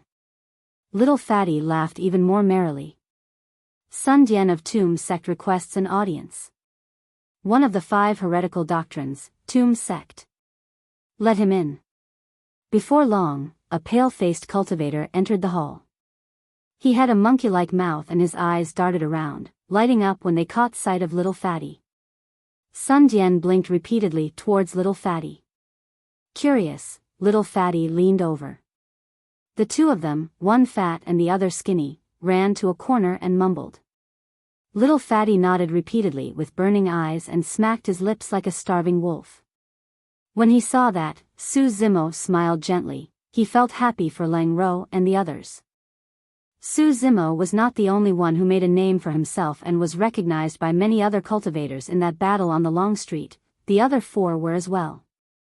When they made the decision to return to Xiantian City, it was with the understanding that they would meet with a great disaster and die. Who would have thought that it would have turned into a great opportunity for them today instead? Fortune and misfortune were interdependent, and it was nothing more than the cycle of karma. Chapter 384, Hunted by 2 Sects. Chapter 384, Hunted by 2 Sects. Lang Ro and the others looked towards Su Zimo instinctively. Although this opportunity was earned by them fighting on the Long Street, most importantly, it was because of Su Zimo. If not for Su Zimo, they would have died long before they could even reach Xiantian City. Su Zimo smiled and nodded. Be it Thousand Cranes Sect or Puppets Sect and Tomb Sect who appeared later on, the people who came were all the commanders of this expedition, the legacy disciples of the various sections. That alone was enough to tell of their sincerity. Since we're all in Xiantian City, we can meet one another at any time. Little Fatty was thoroughly engrossed in chatting with Sun Dian from Tomb Sect and bid farewell with that remark. "I'll be leaving too." Shi Jian scratched his head and left the hall behind Ingze of Puppet Sect. Lang Ro nodded to Su Zimo as a form of greeting and left with Feng Man of Thousand Crane Sect. Tang Yu looked towards Ji Qingtian and blinked, saying in a playful tone, "Seems like I've got to extend my invitation right now or you'll be poached away by the other sections." "If you don't mind, I'm willing to join Elixir Yang Sect," Ji Qingtian replied with a smile. Tang Yu shifted her gaze towards Su Zimo and asked expectantly, "What about you?" Although Su Zimo agreed to assist Elixir Yang Sect to contend for the Elixir Pool Sect ruins, he did not mention anything about joining the sect. "I'm different from them." Su Zimo shook his head and did not explain further, declining tactfully. Even though she expected that, Tang Yu could not help but feel disappointed when she heard his reply. Su Zimo cupped his fists. "There's no time to waste. I'll head out to the Saber Mountain Spirit Sea right now and try to return earlier." "Be careful," Tang Yu reminded. Turning around, Su Zimo disappeared before everyone's eyes swiftly. This was the first time that Su Zimo had shown his face in Xiantian City after that battle on the Long Street 10 days ago. Instantly, he attracted countless stares. Some were in awe, some in envy, some curious. "Did you see that? That scholarly green-robed cultivator is Su Zimo." "Oh, that's him. I thought he was going to have multiple limbs and heads." There were cultivators in Xiantian City who hadn't seen Su Zimo before. However, there were few who have not heard of his name. Walking on the Long Street, Su Zimo could hear discussions coming from a few streets away with a mere twitch of his ears. He was not bothered about such stuff.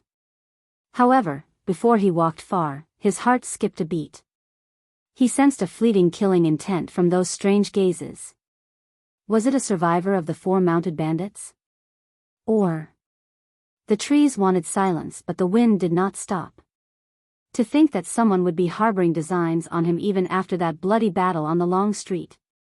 Su Zimo maintained his composure and sneered in his heart, walking towards the east gate of Shantian City. The killing intent followed him the entire time. Not long after he exited the city, Su Zimo sensed another killing intent on top of the first. He was neither fast nor slow in his speed. About 2 hours later, Su Zimo was already far from Shantian City and his surroundings were empty with no one around. Right then, the sound of clothes flapping could be heard from behind. Su Zimo stopped in his tracks and turned around. In the distant horizon, 2 figures were flying through the air at an extremely fast speed with a murderous aura. Narrowing his gaze, he focused on the sect badges around their waists and scoffed coldly while muttering softly, "It's indeed them."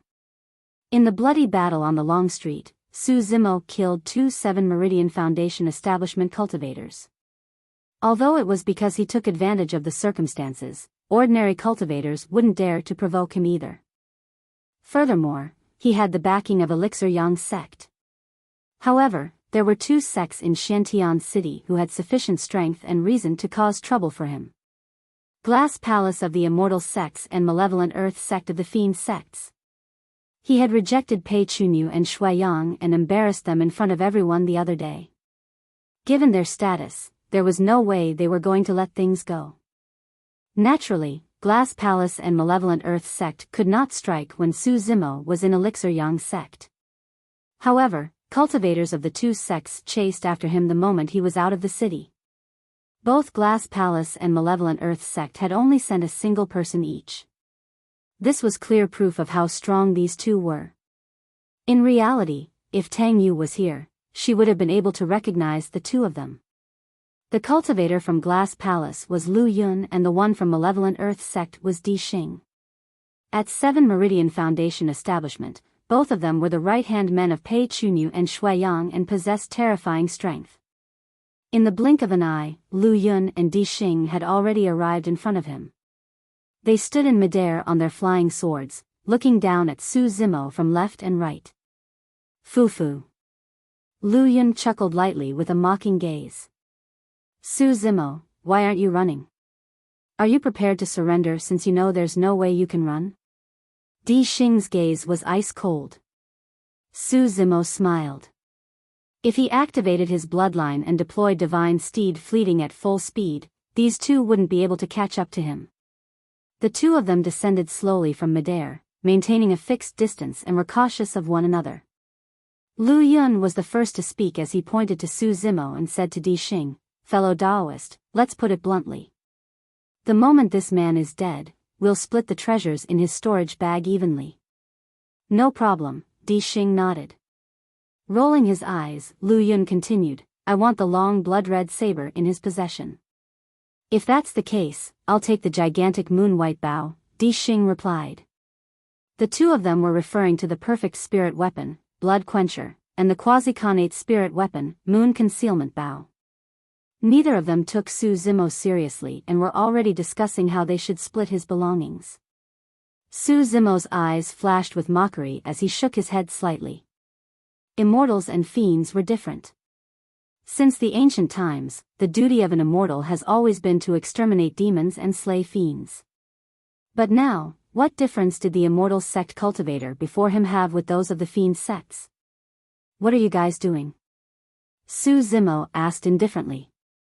"Oh, I almost forgot about you. Senior Brother Pei has a message for you." Turning around, Lu Yun let out a creepy smile and said slowly, "Anyone I wish to kill will definitely die." Di Xing's gaze was cold as he said maliciously, "Allowing you a chance to be Senior Brother Shui's guard was an honor for you. Since you don't want it, prepare to die." Fu. Su Zimo laughed and asked, "Why didn't Pei Chunyu and Shui Yang come themselves if they wanted my life? There's no need to use a sledgehammer just to crack a nut." Di Xing's expression was filled with disdain. Lu Yun sneered, Why does senior brother Pei have to deal with a nobody like you personally? Ha ha ha. Su Zimo laughed into the skies. His laughter was deafening, shaking the void like a great bell. Lu Yun and Di Xing felt a slight stinging pain in their ears. Suddenly, Su Zimo stopped laughing. His eyes were bright and filled with killing intent as he shouted, "The likes of you two actually think that you can have my life? Su Zimo, you're too arrogant. You think that you are fit to challenge me just because you've killed people like Hu Meng and Chai Li?" As a disciple of Glass Palace, Lu Yun was fearless as he took a deep breath and channeled spirit energy. Instantly, 7 spirit meridians shone beneath his robes and rumbled furiously with a mighty aura. There's no need to say anything else. Die. Su Zimo strode forward and whipped out Blood Quencher with a backhand. The blood beam expanded and enveloped Lu Yun and Di Xing. Chapter 385, Troublesome. Chapter 385, Troublesome. Whoosh. Su Zimo channeled his bloodline and his bones and tendons sounded together, rumbling with the sound of tsunami alongside thunder cracking. 5 spirit lights shone on Blood Quencher and burst forth into a blinding radiance, akin to a blazing blood-colored sun. It shot through the void with a sharp edge. The power of that slash was extremely strong and it was fast. Any other ordinary cultivator, even if they were at 7 Meridian Foundation establishment, would have been shocked. However, Lu Yun and Di Xing were unimpressed and they even had mocking expressions. Let the body be like glass, transparent inside out and cleansed of impurities, turning indestructible. Lu Yun stood on the spot and chanted the mantra.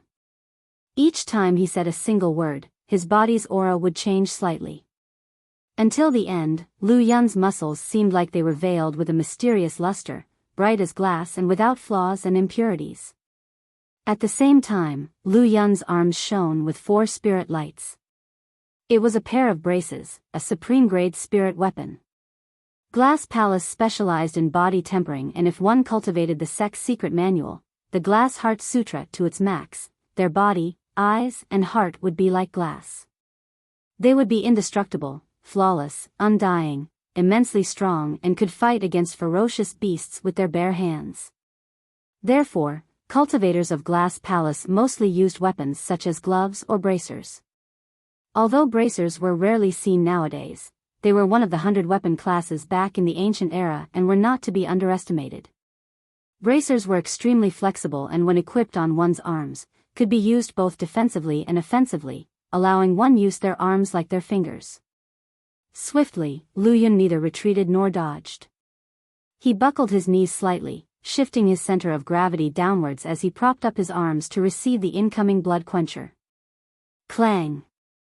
The sound of metal clashing rang.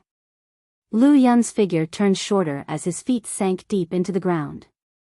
However, he was not pushed backwards nor did his expression change. As for Blood Quencher, it rebounded highly against the tremendous force. Su Zimo narrowed his eyes and his heart skipped a beat. On the surface, this was an even exchange. But in reality, he took the initiative and his Blood Quencher was a grade higher than Lu Yun's bracers. Yet, he did not gain any advantage despite such circumstances. This is a tough nut to crack. Su Zimo realized that he might not be able to kill this person quickly and could not help but shift his gaze towards Di Xing, who was not far away. After that slash, Su Zimo used the remaining momentum of Blood Quencher as it was repelled to redirect towards Di Xing of Malevolent Earth sect at the side. The blood beam was blinding with a nauseating smell. A few years ago, deep underground, Su Zimo dealt with some of the fiend heirs before and had some understanding towards the fiend sections. Among the fiend sects, Overlord Palace was the strongest in body tempering, followed by Zenith sect. The physique of Malevolent Earth sect's fiend heir was not strong. Su Zimo wanted to make use of a ferocious burst attack to kill Di Xing first before dealing wholeheartedly with Lu Yun later on. Hee. As though he had sensed Su Zimo's killing intent long ago, Di Xing let out an odd chuckle and 7 spirit meridians shone on his body. Spirit energy surged as he opened his mouth, spitting out a black smoke that gushed in an illusory and malefic manner. Although he had yet to clear his eye orifices, Su Zimo's vision was extremely strong due to his daily cultivation of the mystic classic of the 12 demon kings of the great wilderness. But now, he felt his vision go black against the black fog. In that moment of daze, he lost track of Di Xing. Blood Quencher seemed to have entered a quagmire in this mass of malefic energy and could barely be moved. The malefic energy enveloped and corroded the blade, causing its spirit light to dim while the blood beam on the blade showed signs of weakening. Humph! Su Zimo harumphed and held Blood Quencher horizontally across his chest. Channeling his bloodline, a ball of blazing lightning appeared in his palm and he swiped it across Blood Quencher. The power of thunder was the most masculine and could purge off evil. It was the most effective against such malefic energy. With a series of crackling sounds, the malefic energy around Blood Quencher was completely purged by the ball of lightning in Su Zimo's palm. 5 spirit patterns shone on the blade once more as it regained its luster. Lightning. Di Xing's eyes flashed with caution. In reality, the smoke that he had spat out was far from simple. It was one of Malevolent Earth Sect's secret skills, Spirit-Devouring Malefice. The Spirit-Devouring Malefice was extremely strong and was used to corrode spirit weapons. Any spirit weapon that was tainted by the Spirit-Devouring Malefice would have its spirit chi sucked away. Left unpurged, even its spirit patterns would be erased, rendering the spirit weapons almost useless. Swoosh! Lu Yun charged over from the side with his bloodline rumbling like lead mercury. A fierce wind blew behind him as he swung his arms and smashed down. Su Zimo took a wrong step and twisted his body to slash in reverse. Clang! Sparks flew everywhere. In a flash, Su Zimo's body swayed as he made use of the energy from that blow's rebound and crossed his legs, unleashing Divine Steed Fleeting to charge at Divine Steed Fleeting, who was not far away with a furious killing intent. Di Xing was different from Lu Yun. His physique was average and he was not strong in melee combat. Su Zimo would be able to kill him as long as he could get close. Seemingly seeing through Su Zimo's intentions, Di Xing smirked coldly. Go! Suddenly, he threw out the bone spear in his arms and it hovered in midair. A pitch-black smoke surged out from his fingertip, entering the spear. The 10-jointed bone spear shone brightly with spirit light and 4 spirit patterns. Di Xing's fingers shifted continuously as he conjured a hand seal while shouting, "Go!" The moment he said that, the 10-jointed bone spear broke apart and turned into 10 bone spikes. Each of them were shrouded with malefic energy as they shot towards Su Zimo at lightning speed. Su Zimo had just deployed Divine Steed Fleeting when his mind flashed with a warning. In a dizzying moment, he was welcomed by 10 bone spikes. The spikes shone coldly and were extremely sharp. These were not weaker than normal sharp weapons, and holes would definitely appear on one's body if they found their mark. The scariest thing was that the 10 bone spikes were extremely precise and sealed off all of Su Zimo's escape routes. 8 bone spikes occupied 8 different directions. The remaining 2 bone spikes sealed the upwards and downwards directions. All 10 directions were completely sealed. Right then, it would be difficult for Su Zimo to avoid the bone spikes even if he made use of Anaconda Swath. What a brilliant technique! Su Zimo was secretly shocked.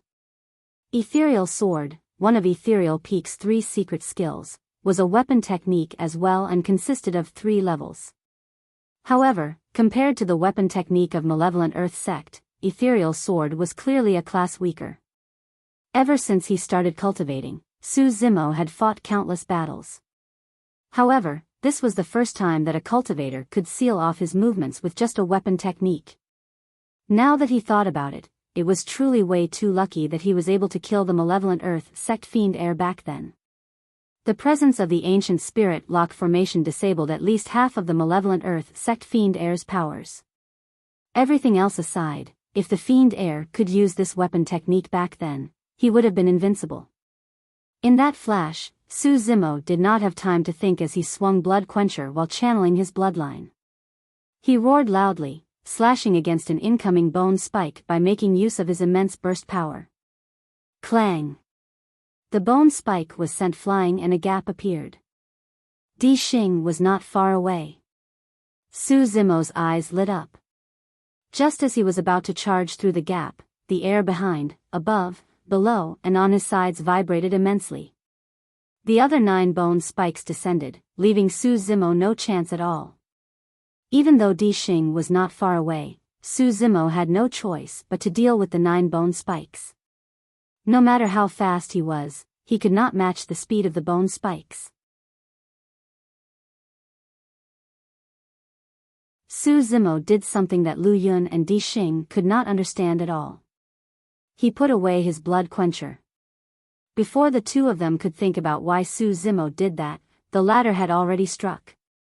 Fiend Suppression Seal.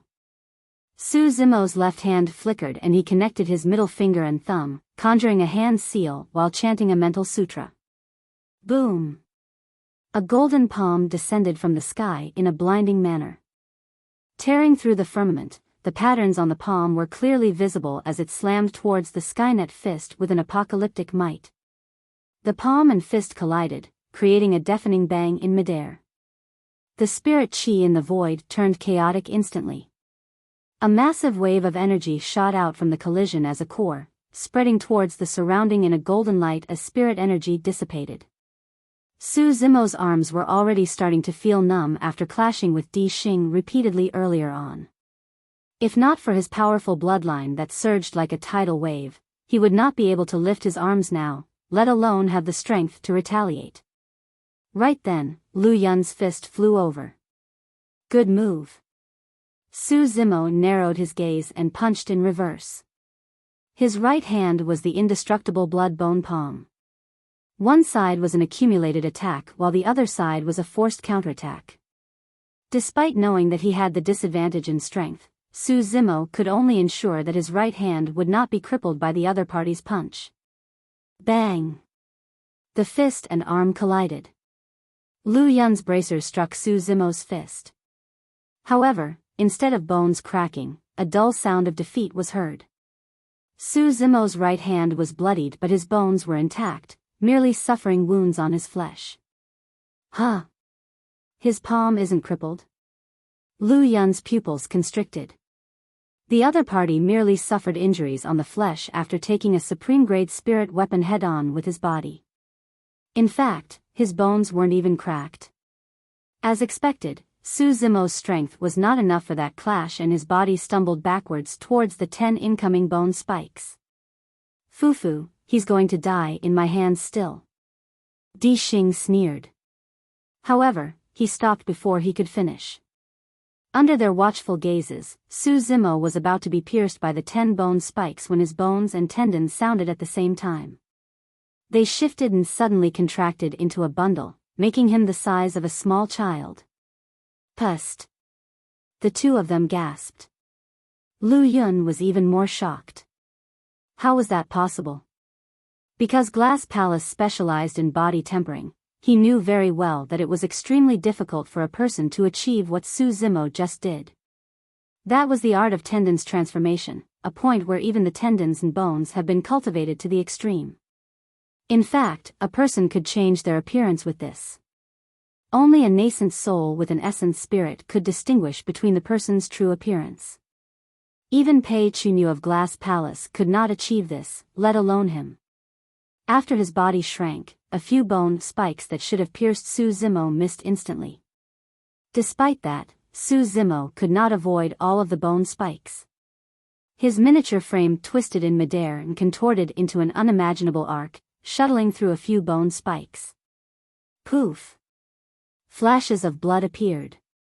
A bone spike brushed by Su Zimo's chest, leaving a wound. Although he did not manage to avoid all the bone spikes, Su Zimo managed to escape from a fatal situation with his unparalleled use of tendons transformation. Crackle! In front of the two of them, Su Zimo's bones and tendons sounded and that child expanded right away, turning to his original body once more. Chapter 387, Kill. Chapter 387, Kill. Di Xing's gaze was dark as he glared at the wound on Su Zimo's chest. Although that wound wasn't deep, the weapons of malevolent Earth sect were all basked and tempered in malefic energy. The moment they injure anyone, malefic energy would surge into the smallest of wounds. Those that were lightly affected would not be able to channel their spirit energy efficiently and their combat strength would weaken. If they did not purge it in time, it might even destroy their foundation and cripple their chances at future cultivation. Those that were severely affected would have their hearts enveloped by the malefic energy, severing their meridians and killing them on the spot. Right in front of Di Xing, the wound on Su Zimo's chest flashed with streaks of lightning, purging the malefic energy entirely. Su Zimo stood where he was and glared at Lu Yun and Di Xing coldly. The killing intent in his eyes intensified and his aura was changing as well. Hee. Di Xing laughed menacingly. Su Zimo, surrender. That tendon's transformation of yours is only going to work the first time. Next time, I'll be prepared and you'll be shred to pieces even if you turn into a baby.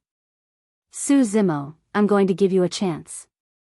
Suddenly, Lu Yun's eyes shone and he said, as long as you're willing to hand over your body tempering technique, I'll let you off. Furthermore, I'll be on your side and kill Di Xing. How does that sound? Fu. Su Zimo burst into laughter as he twisted his neck while his eyes shone with a demonic glint. You guys really think you've won? The moment he said that, a sinister wind gusted without warning. Looking at Su Zimo with his sinister expression not far away, Lu Yun and Di Xing felt an unprecedented sense of fear. Why am I feeling this way? The two of them exchanged glances with grim expressions. You want my body tempering technique? Su Zimo licked his lips with a ferocious glint in his eyes. Grinning, he shouted, that depends on whether you can remain alive to learn it. Boom! A muffled sound rang out from within Su Zimo's body, as though some seal had been released and an ancient demon had been summoned. It was terrifying. Although they had been fighting for a short time, Su Zimo had already realized that he wouldn't be able to defeat the two of them if he continued fighting with his current strength. Since there was nobody else at this place, he could kill them in his demon form without anybody knowing. Su Zimo's power of blood qi erupted and his body expanded. Demonic qi shrouded his body as his pupils turned pitch black, appearing imperceptibly in the scarlet demonic qi. It's a demon. Lu Yun and Di Xing were shocked. No, how is it possible? The moment they saw that dense demonic aura, the two of them thought that Su Zimo was a demon. However, they were puzzled on second thought. There was no way demons could take on human form before they formed an inner core. How was that possible? Furthermore, Su Zimo had clearly unlocked the 8 meridians that only humans possessed. How could he be a demon? Everything before them was completely unexplainable. In truth, even nascent souls or void reversions would not be able to explain this, let alone the two of them. Typically, humans and demons had different paths. Their languages were different, as were their body structures, cultivation techniques, and methods. Even tigers and leopards that were the closest to the demon race had different cultivation techniques, let alone humans and demons. The cultivation techniques, bloodlines and everything else were different between the two races. If Su Zimo was a human, what about the demonic qi that was coming from him? The richness of that demonic qi was no weaker than pure-blooded ferocious beasts. In Lu Yun and Di Xing's moment of daze, Su Zimo shifted and arrived before Lu Yun in the blink of an eye. A series of afterimages appeared behind Su Zimo, lasting for a long time. Ah! Lu Yun's expression changed and his heart nearly exploded. Su Zimo was too imposing and terrifying. Lunging over with that asphyxiating aura, he was even more feral than the ferocious beasts of the ancient era with his surging blood qi and cold killing intent. Chapter 388, Immortal Ruin. Chapter 388, Immortal Ruin. A moment later, the grisly red demonic qi dissipated, revealing two figures. Di Xing's eyes were widened with fright as 5 bloodied holes appeared at the top of his head, streaming with blood. He was already dead. With a shrug, Su Zimo's tendons and bones sounded and that gigantic body of his reverted to normal instantly. After changing into a fresh set of green robes, Su Zimo picked up the storage bags on the waists of the two men. He compared them before speeding forward. The Saber Mountain Spirit Sea was about 2 to 3 days away from Shantian City on foot. Along the way, Su Zimo checked out Lu Yu and Di Xing's storage bags. Initially, he thought that it would be best if he could discover the weapon technique of Malevolent Earth sect that could wield those 10 bone spikes. He could cultivate it and use it on his flying swords. That way, he would not only be able to conjure sword formations, but also burst forth with immense killing power with that weapon technique. To his disappointment, he found nothing worthwhile in their storage bags. However, Su Zimo could understand the logic behind it. The weapon technique of Malevolent Earth sect was definitely a secret skill. There was no way it would be put in a storage bag casually. It was the same for Ethereal Peak's 3 secret skills. Even Golden Cores were not allowed to carry the secret skills with them, let alone Su Zimo and the others. Even though he managed to kill disciples of the Super Sects, Malevolent Earth sect and Glass Palace, in this battle, Su Zimo had been self-reflecting. While he had been through countless battles ever since he started cultivating, he had rarely fought with disciples of these super sections. The only time was deep underground. 1 against 5, Su Zimo even managed to defeat 5 fiend heirs of the fiend sections. That battle created a false impression for him that even fiend sects were merely of that standard. In that case, there was nothing to fear about immortal sects and Buddhist monasteries. Furthermore, in recent years, Su Zimo never had the taste of failure within his same level and had even managed to kill opponents above his level. In his battle knowledge, he felt that he could make use of his movement techniques to shorten the distance between his opponents and kill them even if their cultivation realms were higher than his. However, this battle awakened Su Zimo and humbled him. Truly powerful opponents could restrict his movements and actions just by making use of brilliant weapon techniques. In fact, they can force him to have nowhere to hide, let alone get close. Di Xing's 10 bone spikes were swift, strong, and had sharp angles. Their attacks were fluid as water with no delays between them. Su Zimo could barely deal with it, let alone get close to kill his opponents. That was precisely the terrifying and powerful aspect of chi refinement cultivators. Most cultivators were indeed weak in physique and would die if demon beasts closed into them, that was a fact. However, cultivators could make use of various spirit arts and weapons to restrict a demon beast's movements. Body-tempered cultivators and chi refinement cultivators had their own advantages and flaws. The stronger of the two would depend on which side had the stronger advantage. Take the battle earlier for example. Su Zimo could not deal with the attacks of the 10 bone spikes merely by activating his bloodline. However, after he took on demon form and burst with his blood chi, his strength and speed was raised by a level, magnifying his advantage as a body-tempered cultivator and allowing him to close in and kill his opponent. Di Xing and Lu Yu were enough to cause trouble for Su Zimo. If he was dealing with Pei Chunyu and Shuiyang, things would be even more difficult. Furthermore, Glass Palace and Malevolent Earth sect were only a part of the immortal and fiend sections. There were a total of 9 immortal sects, 7 fiend sects and 6 Buddhist monasteries. All of those ancient sects had firm foundations and countless secret skills. What sort of methods would their legacy disciples possess and how terrifying would they be? Despite knowing that, Su Zimo's eyes had no trace of worry. Instead, they shone with a fervent gleam. On the surface, he had ventured deep into the ancient battlefield for a perfect meridian unlocking elixir. However, deep in his heart, Su Zimo wanted to witness the disciples of these super sects. He wanted to battle. He wanted to battle through the world. Deep in his bones, there was a pride that did not allow him to be weaker than others. Thanks to his strong stamina and physique, Su Zimo traveled day and night without resting.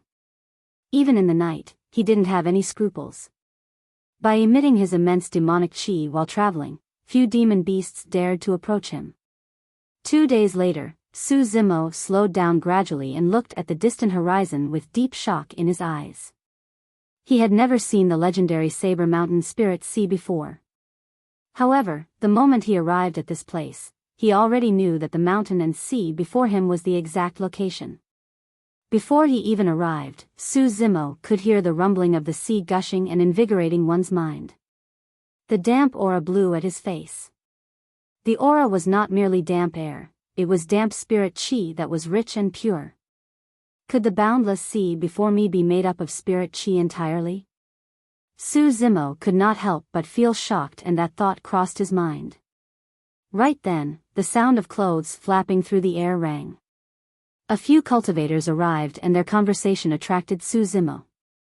The Saber Mountain Spirit Sea is the sacred grounds for saber cultivators like us. Even if we can't obtain the inheritance of the Saber Emperor, we have to pay it a visit. It's said that in the ancient times, before the Saber Emperor left Tianhuang mainland, he used his supreme dermic powers and absorbed the spirit chi and minerals within 5,000 kilometers, forming a mountain and sea. It was because he did not want the way of the saber to be lost in Tianhuang mainland that he created this immortal ruin, the Saber Mountain Spirit Sea. That's amazing! Someone exclaimed. Su Zimo was shocked as well. What sort of prowess was it for someone to amass chi and minerals to form a sea and mountain with the flip of a hand? It was comparable to carrying a mountain burning the skies for rain to form an ocean. The most frightening thing was that this spirit sea was created countless years ago back in the ancient era. The sands of time erased countless major sects of the ancient era, leaving no trace behind. However, this ruin was still intact without any signs of drying up. If the legend was true, the Saber Emperor might have already surpassed the level of a cultivator. There has always been a saying in the cultivation world that at the end of the road, one would become the legendary immortal of the ethereal voids, growing old with unfailing ears and eyes. However, nobody could give a definite answer as to whether or not there were truly immortals. But to Su Zimo, even the immortal methods of the legends were nothing much. Now that he was here, the Saber Mountain Spirit Sea brought a greater impact for Su Zimo. There were countless dark reefs near the shore. For some reason, the reefs were covered with marks of sharp weapons, etched in a shocking manner. The tides roared furiously with a majestic aura, crashing onto the shores and creating snow-like waves. On the horizon of the sea was a mountain that towered into the clouds. The shape of that mountain resembled a long saber that was stabbed into the sea.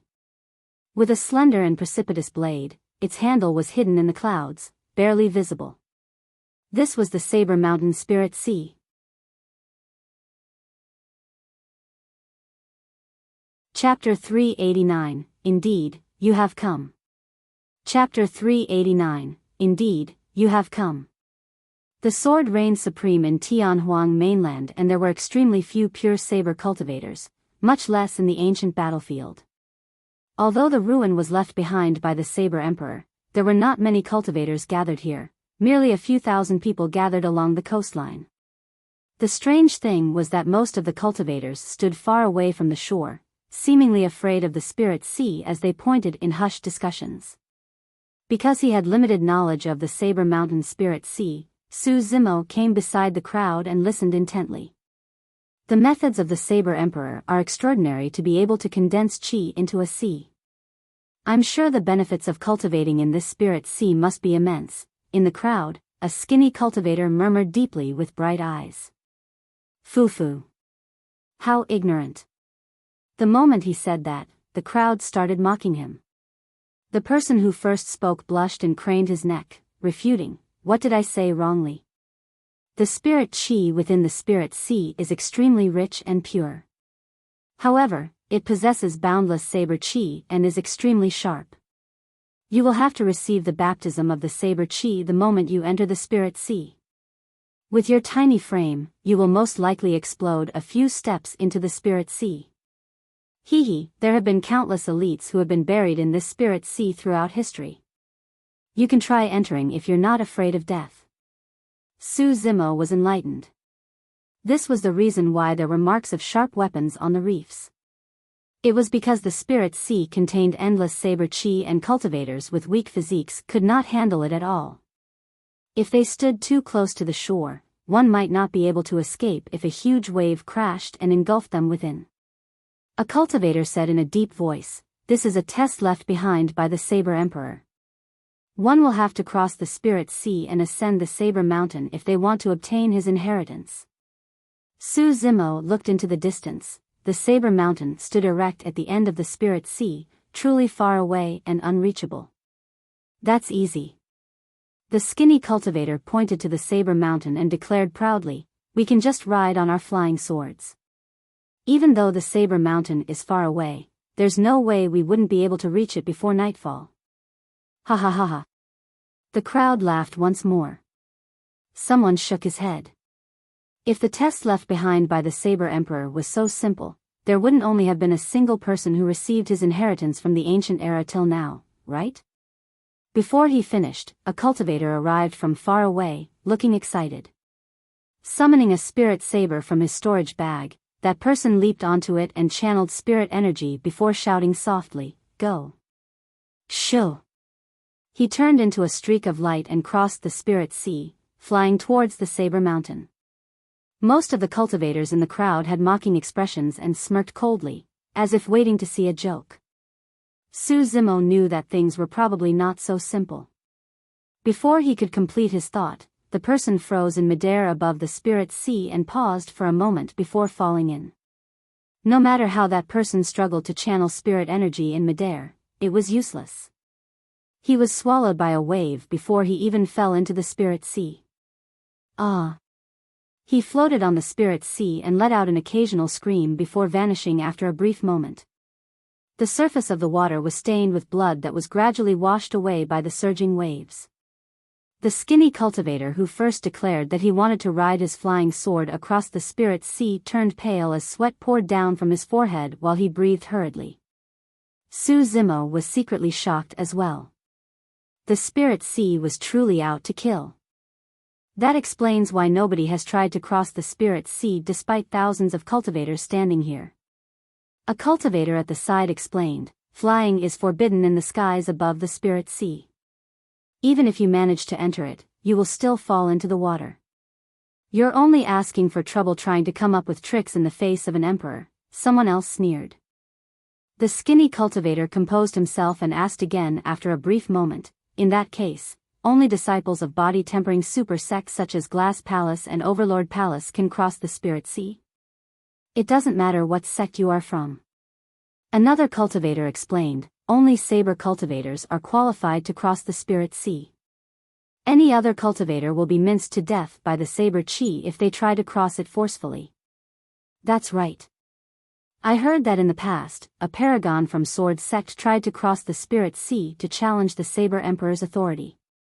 Before he was even 100 meters in, he was sliced apart by the saber chi and buried within the Spirit Sea. With that, Su Zimo had a rough understanding towards the Saber Mountain Spirit Sea. First, one could not fly over.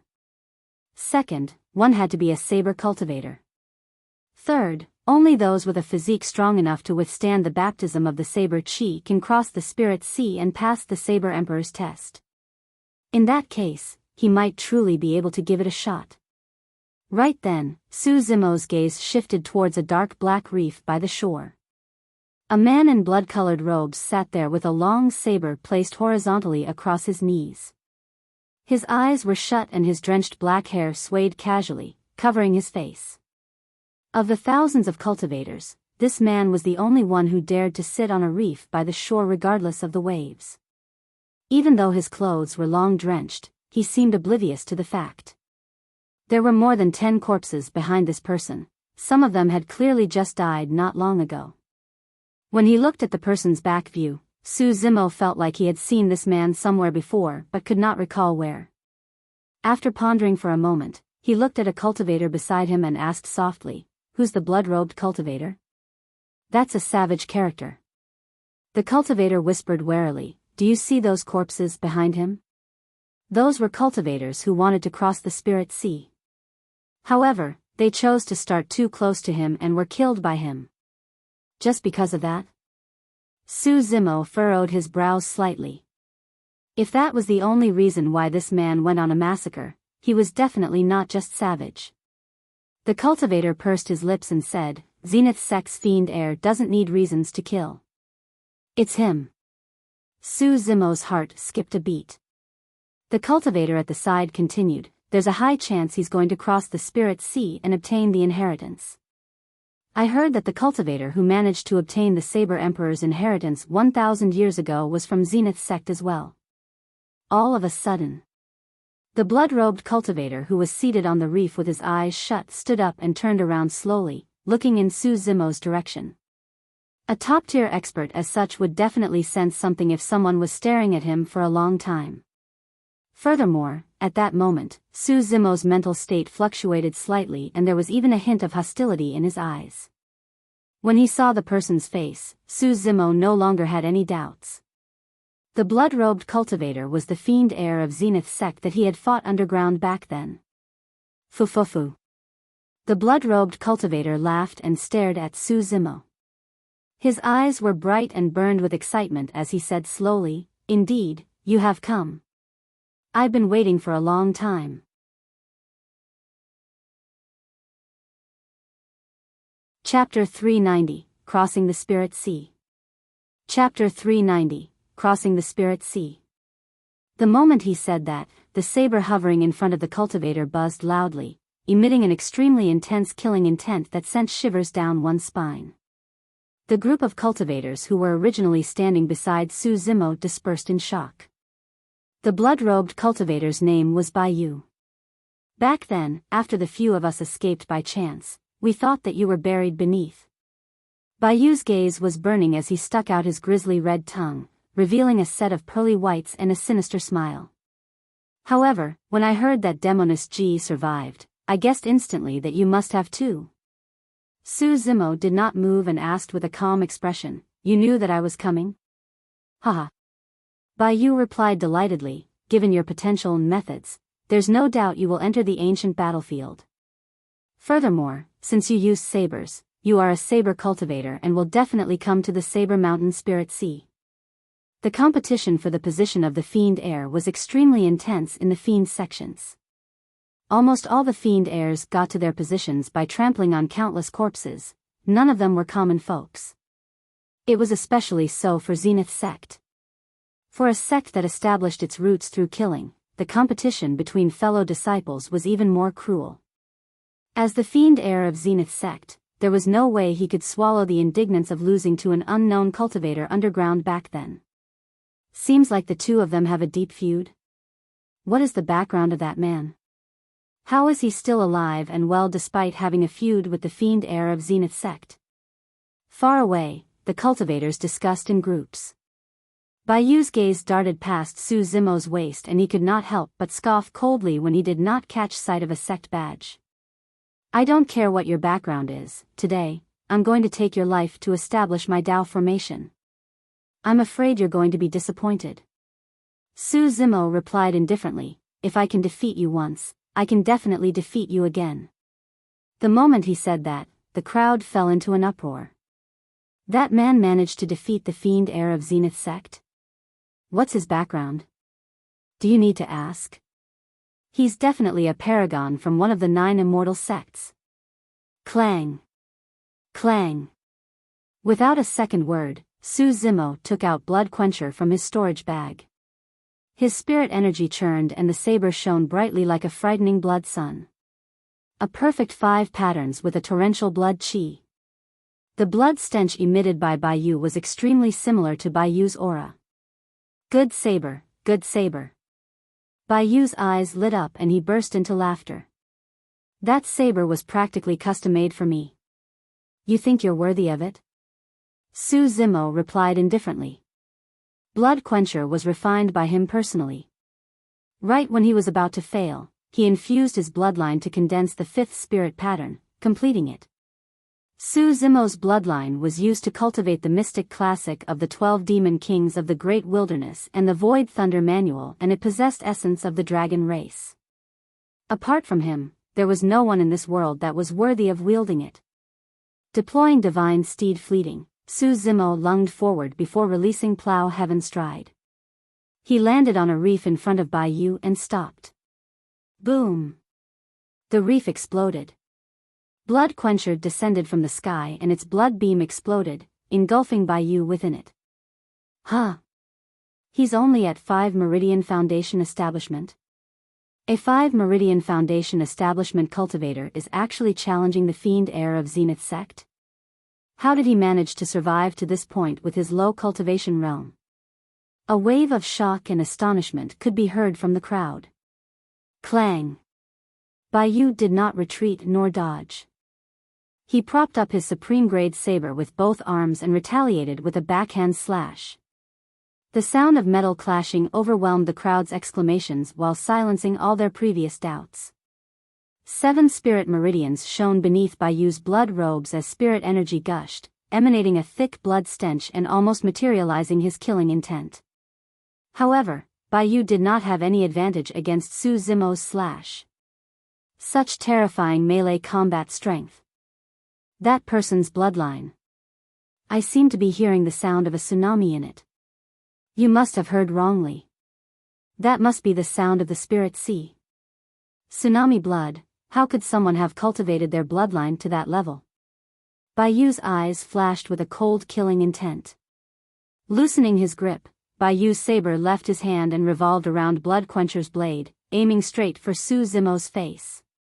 That attack was extremely strange and had surpassed Su Zimo's knowledge and expectation. Shocked, Su Zimo retreated hurriedly. Shing! Although he managed to dodge it in time, a cut was still made on his robes in front of his chest. His chest felt a chill and a slight sting. Biyao scoffed coldly and did not bother to fight head-on with Su Zimo.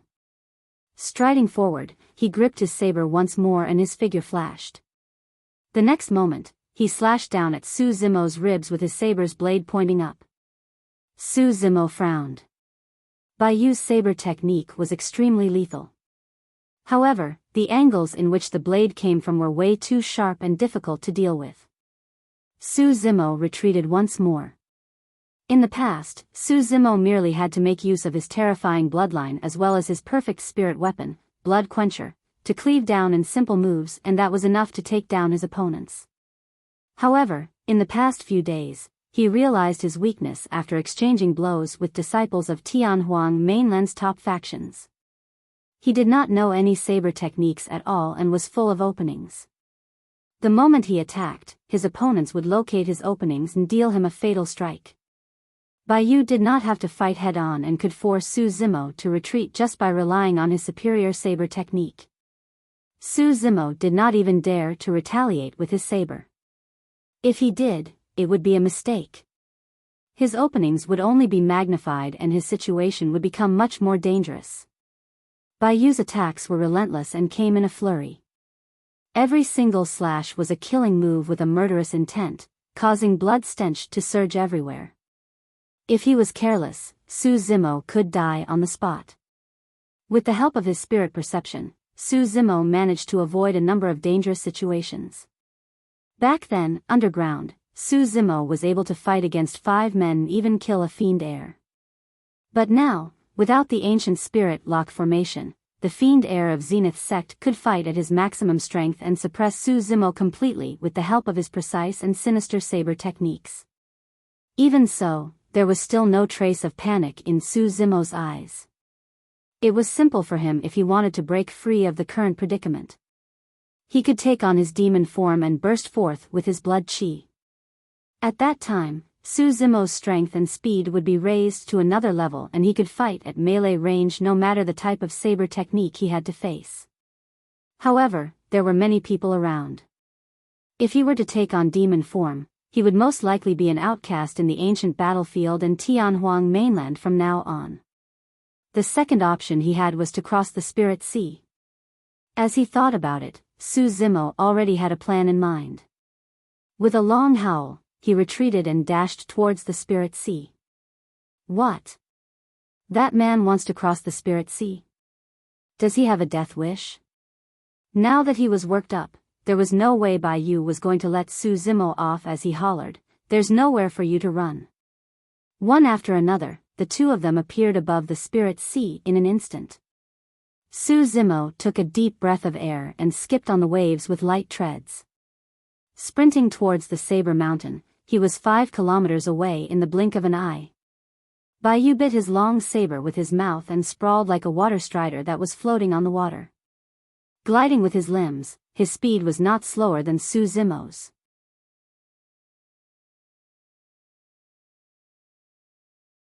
Chapter 391, Unwavering. Chapter 391, Unwavering. The Spirit Sea was definitely not a blessed place in the eyes of everyone. This was a place where countless elites and paragons have been consumed.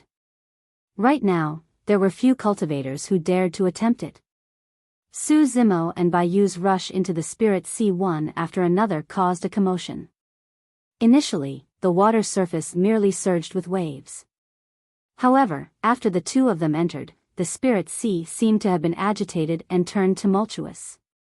Gigantic waves over 100,000 feet tall were formed, crashing down with tremendous auras. Su Zimo and Biyao froze at the same time, looking at the towering wave before them with stunned expressions. This was the power of heaven and earth and was impossible for humans to resist. In the face of the raging wave, Su Zimo and Biyao appeared tiny and insignificant. Bang! Boom! Boom!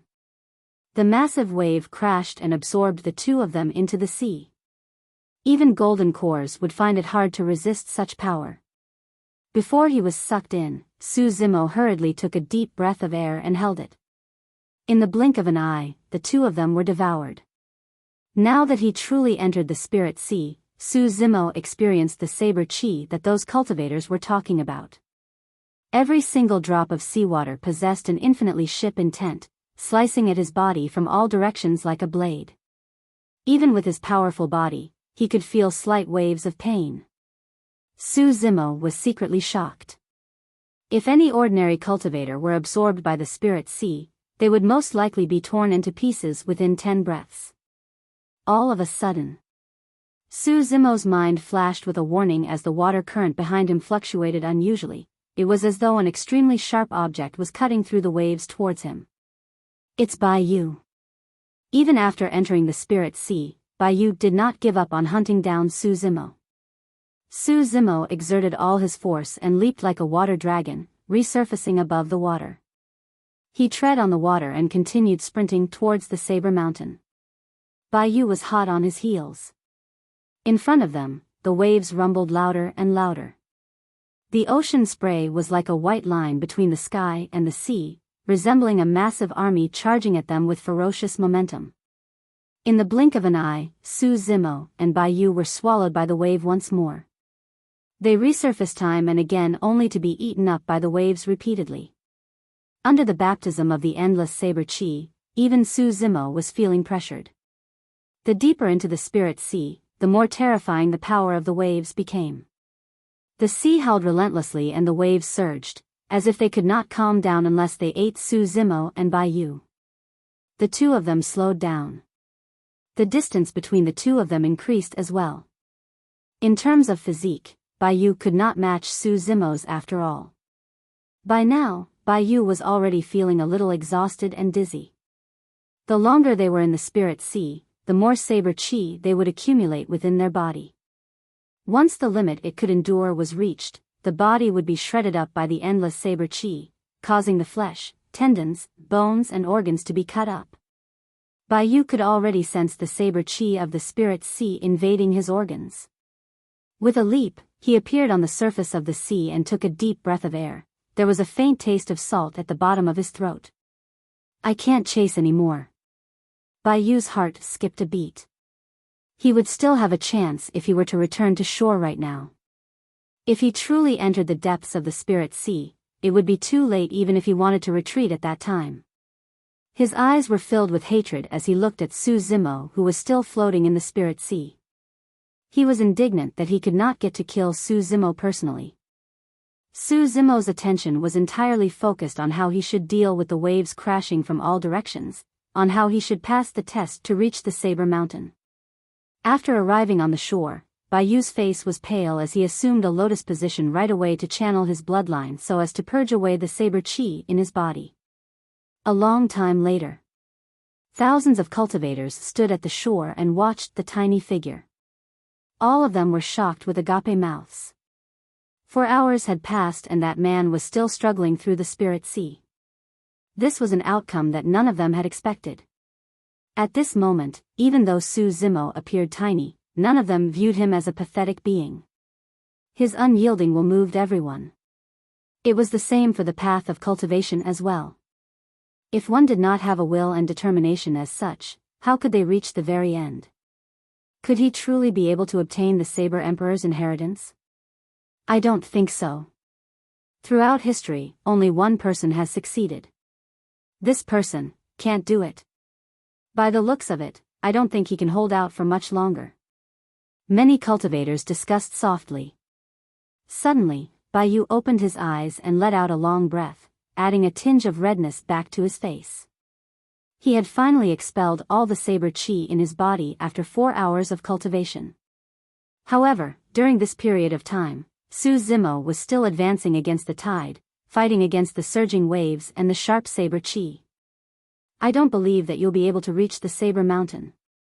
Biyao glared ahead coldly and mumbled with grit teeth. Right then, another torrential wave surfaced on the sea far away, crashing heavily onto the figure. The figure shuddered and disappeared into the sea once more. This was a sight that the cultivators were numb and used to. Not long later, that figure would resurface once more. 15 minutes passed and nothing happened. After an hour, it was the same, the person seemed to have disappeared. The joy in Biyao's eyes intensified. After 2 hours, the crowd was finally certain that the scholarly green-robed cultivator had perished in the spirit sea. Sigh, it's a little regrettable. If that person had a high cultivation realm, he might have truly passed the test. That's right, he was only at 5 Meridian Foundation establishment. With that potential, his future accomplishments are limitless. The two cultivators spoke in a regretful tone. When he heard that, Biyao, who was on a reef at the front, looked grim and killing intent surged within him. With a flash, he arrived before the two cultivators and cut twice without saying anything. Poof! Poof! Flashes of blood appeared. The 2 slashes were extremely fast. Coupled with the fact that the two cultivators were totally unprepared, their necks were sliced by Biyao instantly and blood sprayed everywhere as they died on the shore with eyes widened in regret. The Tao of Zenith sect was to kill. If one wanted to kill, they killed, regardless of reason or explanation. The remaining cultivators were shocked and dispersed hurriedly, running as far as they could from Biyao. Biyao looked calm even after killing 2 people, as if he had done something perfectly normal. Returning to a reef, he continued cultivating with closed eyes. No one else knew. At the bottom of the spirit sea, a figure was walking forth, step by step. Stepping on the sand at the bottom of the sea, he wielded a blood-colored saber in his left hand. Although he was already covered with wounds, he continued forging ahead. The bottom of the spirit sea was dark and cold. Yet those eyes shone with a bright light that was unwavering like a mountain.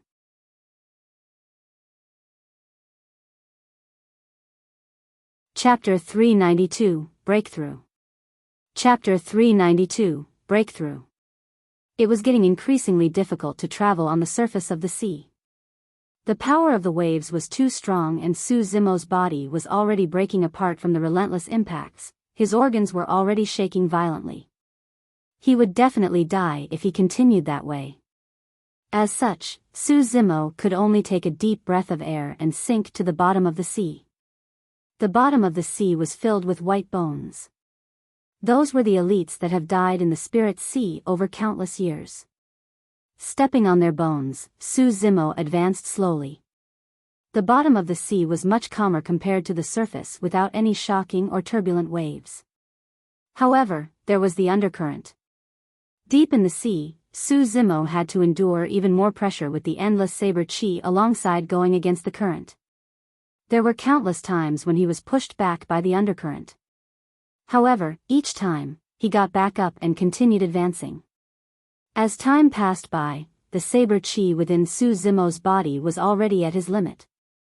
Wounds appeared on his flesh, blood vessels, tendons, bones and organs as the sharp saber chi crisscrossed. Su Zimo's skin had already split open and blood was oozing out. There were spiderweb-like cracks all over Su Zimo's body and it looked horrifying.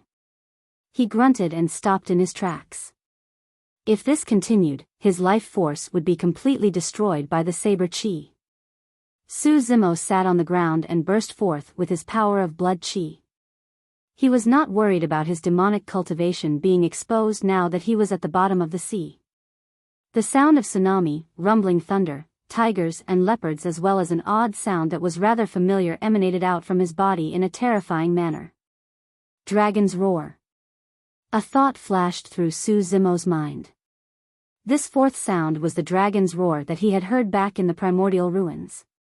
It possessed a vastness, majesty and solemnness that came from the primordial era. The half a dragon's egg that Su Zimo ate left an irremovable mark in his body. At the same time, he began to circulate the mental technique of the mystic classic of the 12 demon kings of the great wilderness. If he wanted to survive, he would first have to suppress the saber chi within him. From the initial body tempering section, he carried on with tendons transformation, bones strengthening, marrow cleansing, organs refinement and finally ended at orifice clearing. Su Zimo chanted the 6 sutras internally and circulated their mantras mentally, cycling them continuously within his body. A wild bovine demon king appeared behind Su Zimo. Plowing through the heavens, its horns were sharp as spears as it raised its head furiously, threatening to tear the firmaments apart. After a slight delay, another phantom appeared. This time round, it was a massive bear demon that stood upright and howled into the skies. Right after, an anaconda circled around with cold eyes. A towering ape demon stood with bloodshot eyes, roaring in an untamed manner as it pounded its chest and stomped its feet. The dull thuds produced sounded like a god drumming from the heavens. On his back, a divine steed with bone spikes galloped over, cracking the voids everywhere its hooves landed in a frightening manner. Right after, the phantoms of the white tiger and spirit leopard appeared, bearing their menacing fangs as they lunged over. Billions of lightning bolts coiled around Su Zimo's body blindingly. In that sea of lightning, the phantoms of countless demon kings appeared, howling into the skies with endless might as they fought against the saber chi within Su Zimo's body. In front of everyone, the surface of the sea that had returned to normalcy suddenly started surging once more with torrential waves without any warning at all. It was as though a terrifying life form of the ancient era was awakening at the bottom of the sea. Could that man be alive? It can't be, right? The cultivators were filled with doubt. Biyao's eyes flashed with suspicion. Deep in the sea, saber chi streaked rampantly, leaving wounds both inside and outside Su Zimo's body. His bloodline rumbled and wounds were healed to normal the moment they oozed with traces of blood. Destruction and repair, destruction and repair. The cycle continued. Intense pain stimulated Su Zimo's nerves. However, his gaze was only burning brighter. Su Zimo's blood, flesh, tendons, bones, meridians and organs underwent a transformation once more under the cycle. It wouldn't be long before his mouth orifice would be cleared as well. Whether or not he obtained the Saber Emperor's inheritance, this was not a trip in vain. There was no way he would be able to clear his mouth orifice within a month without pressure as such. A long time later, Su Zimo's body shuddered and he suddenly opened his mouth, letting out a howl. Given the terrifying pressure of his surroundings, seawater would gush in the moment he opened his mouth, doing it was simply courting death. However, as he howled, the phantoms of the demon kings behind him howled at the same time. A tremendous sound wave was released, causing endless ripples and forced back the seawater around him. His mouth orifice was cleared. At this point of his cultivation, of the 7 orifices, his eye orifices were the only ones yet to be cleared. After howling, the seawater drowned Su Zimo in an even more turbulent manner, crashing repeatedly. As though it was provoked, the saber chi turned even wilder. Crack. Crack. Crack. The phantom of the demon kings dispersed. The next moment, an even more terrifying aura appeared. Behind Su Zimo, a blood-colored butterfly appeared.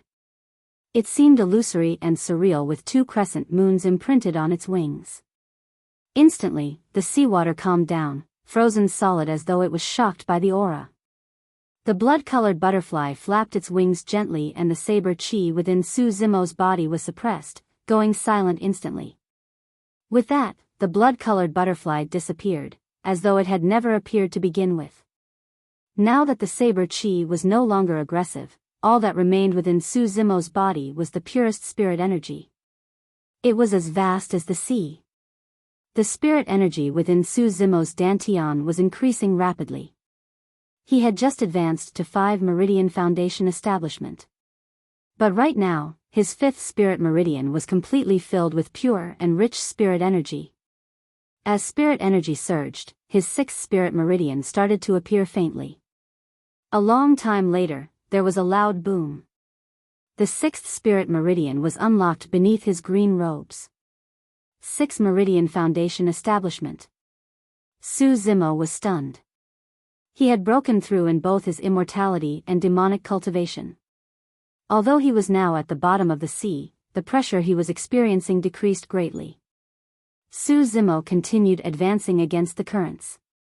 Before long, the spirit sea changed once more.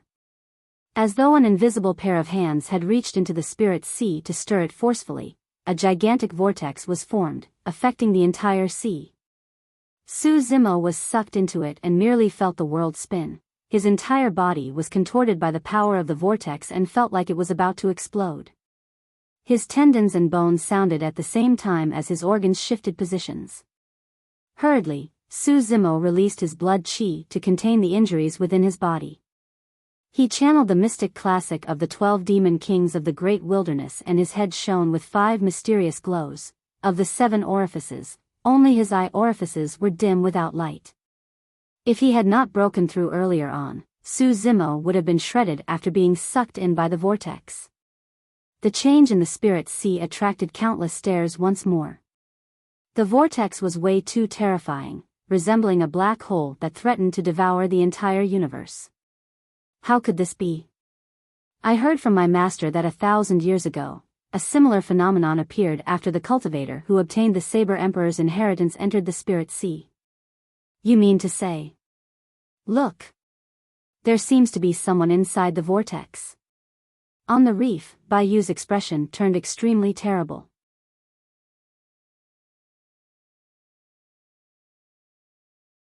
Chapter 393, Sea Calming Manual. Chapter 393, Sea Calming Manual. Initially, Su Zimo was already experiencing pressure from the water resistance at the bottom of the sea. That pressure was the reason why he was able to clear his mouth orifice, one of the 7 orifices. After he was sucked into the vortex, Su Zimo experienced even greater pressure and with no other choice, he could only channel the mystic classic of the 12 demon kings of the great wilderness furiously to deal with it. Flesh and blood expansion, twitching of tendons, trembling of bones, swapping of blood in the marrow, refinement of the 5 organs and clearing of the 7 orifices. Under the stimulation of the vortex, endless demonic chi rushed towards his head, striking the eye orifices again and again. After a long time, Su Zimo, who was trapped uncontrollably within the vortex, opened his eyes suddenly and 2 divine lights burst forth, illuminating the entire dark sea. All 7 of his orifices were cleared.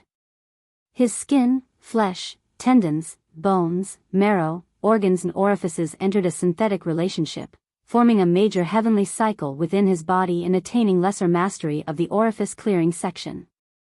Although the vortex was still present, Su Zimo was rooted to the spot. He did not budge no matter how the seawater washed, spun and twisted around him. Now that his 7 orifices were cleared, the feeling of dizziness vanished instantly. In a moment of emotion, Su Zimo could not help but roar into the skies. His roar was so high-pitched that it pierced through metal and cracked rocks. In fact, it overwhelmed the surging sound of the sea. The cultivators who were standing at the shore could not help but shiver with shocked expressions when they heard the howl. They no longer had any doubts. That man is still alive. Is he going to be the second person to obtain the Saber Emperor's inheritance? The fiend heir of Zenith sect, Biyao, sat on the reef, looking grim in silence. Look! Suddenly, someone yelled and pointed to the depths of the spirit sea. Everyone looked over and saw that the vortex that resembled a black hole was moving slowly towards the Saber Mountain, as if it was being pushed by some unknown force. What's going on? Everyone was confused and could not understand what was happening. If any cultivator could fly above the spirit sea and look down at that moment, they would be greeted with a shocking sight. In the middle of the vortex, a green-robed cultivator was striding casually at the bottom of the sea. Hands behind his back, his eyes were bright and he was surrounded by demonic chi. Each step he took pushed the vortex forward a little bit. The entire spirit sea was being moved by him. Time passed by slowly. In the blink of an eye, a day and night had passed. By now, the vortex had arrived at the foot of the Saber Mountain, and in front of everyone, a black dot figure walked out from the spirit sea towards the mountain. He had passed. After 1,000 years, there was another cultivator who passed the Saber Emperor's test and was about to obtain the latter's inheritance. At the shore, many cultivators were dumbstruck and their eyes flashed with a hint of jealousy. Biyao narrowed his eyes and his gaze shimmered. Nobody knew that the shock in his heart was even greater right now. It was because he had heard that 1,000 years ago, the senior from Zenith's sect who obtained the Saber Emperor's inheritance was completely exhausted by the time he crossed the Spirit Sea. He had to rest for 7 days to recover his energy before ascending the mountain. But right now, this man before him actually had the energy to ascend the mountain right after crossing the Spirit Sea. He has to die. Closing his eyes, Biyao thought to himself. He knew slightly more about the Saber Emperor's inheritance than the other cultivators. It was said that the Saber Emperor left 2 secret arts at the top of the mountain. One of them was a secret mental technique and was already obtained by the senior from Zenith's sect. It was said that the other one was a saber technique with 5 stances. In other words, the inheritance that Su Zimo was about to acquire was the 5 stances. The more profound a saber technique was, the harder it would be grasp it. Furthermore, there were different levels of mastery to the saber technique as well. Biyao believed that even if Su Zimo managed to learn the 5 stances in the short term, he would not be able to master the essence of it. Since his cultivation realm is still low and he isn't familiar with the saber technique yet, now is the best chance to kill him. Taking a deep breath of air, Biyao assumed a lotus position. He planned on waiting by the shore to kill Su Zimo the moment the latter returned with the inheritance. Mountain Peak. It was empty and desolate with a single stone tablet. The stone tablet was etched with a vivid painting. It was a burly man bearing his chest uninhibitedly as he sat alone by the seaside. With a saber laid horizontally across his knees, he held a jar of wine in his left hand and watched the sea wistfully with a hint of worry. Although he had never seen the Saber Emperor in person, Su Zimo knew the moment he saw the painting that the burly man was the Saber Emperor. Walking forward, Su Zimo stroked the stone tablet gently with his palm. The coarse surface of the stone tablet related to him the signs of time passing by. Suddenly, Su Zimo froze on the spot. A thought surged into his mind. Somebody else has finally arrived here after 1,000 years, sigh. That sigh was one of gratification and emotion, but mostly of relief. The ancient war destroyed the Tao of the 100 weapons, leaving the sword to reign supreme. I am about to cross far beyond the South Sea and I don't wish for the way of the saber to be lost in Tianhuang mainland. As such, I've left behind my inheritance. There are 2 manuals here that await those with affinity. Su Zimo knew that this was only a remnant thought left behind by the Saber Emperor. The first manual, the title manual, is a secret mental technique that has already been imparted to that person 1,000 years ago. The second manual, the Sea Calming Manual, is a saber technique with 5 stances. Today, I shall impart it to you. Suddenly, the voice vanished and an image appeared before Su Zimo's eyes. The burly man stood on the Saber Mountain, holding the saber casually as he leaped into the Spirit Sea. His eyes shone brightly and the wistfulness in his eyes was gone, replaced with a sharp glint as he charged against the current and slashed forward. Swoosh! The seawater split to the sides, creating a blank area. Whipping the saber to cut the water. At the same time, the Saber Emperor's voice sounded, first stance of the Sea Calming Manual, countercurrent. After countercurrent, the Saber Emperor waved the saber and circled around his body. Instantly, the seawater stirred up huge waves that splashed in all directions. Second stance of the Sea Calming Manual, raging tides. Immediately after, the Saber Emperor retracted his saber and slashed forward once more. The angle of this slash was unique, as if it was striking thin air as it twisted and spun. As the slash landed, the spirit sea started spinning, forming a gigantic vortex as though it was pulled by something.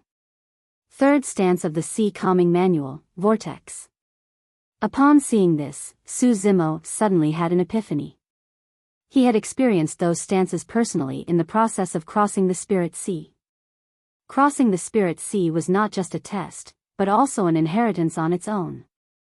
Fourth stance of the Sea Calming Manual, ripple. Fifth stance of the Sea Calming Manual, sea calming. In the blink of an eye, all 5 stances were performed. The Saber Emperor's voice continued ringing. Although there are only 5 stances to the Sea Calming Manual, my life's knowledge has been infused in them. It's the great Tao of the saber created by simplifying everything and returning to the basics.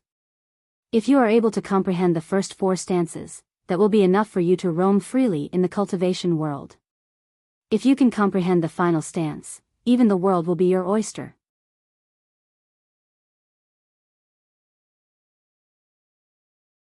Chapter 394, Imminent Danger. Chapter 394, Imminent Danger. In the Tao of the 100 weapons, be it the sword or the saber, there are 3 levels of mastery to them: form, force and intent. The Saber Emperor's voice continued sounding. By form, it means the stance of the saber techniques.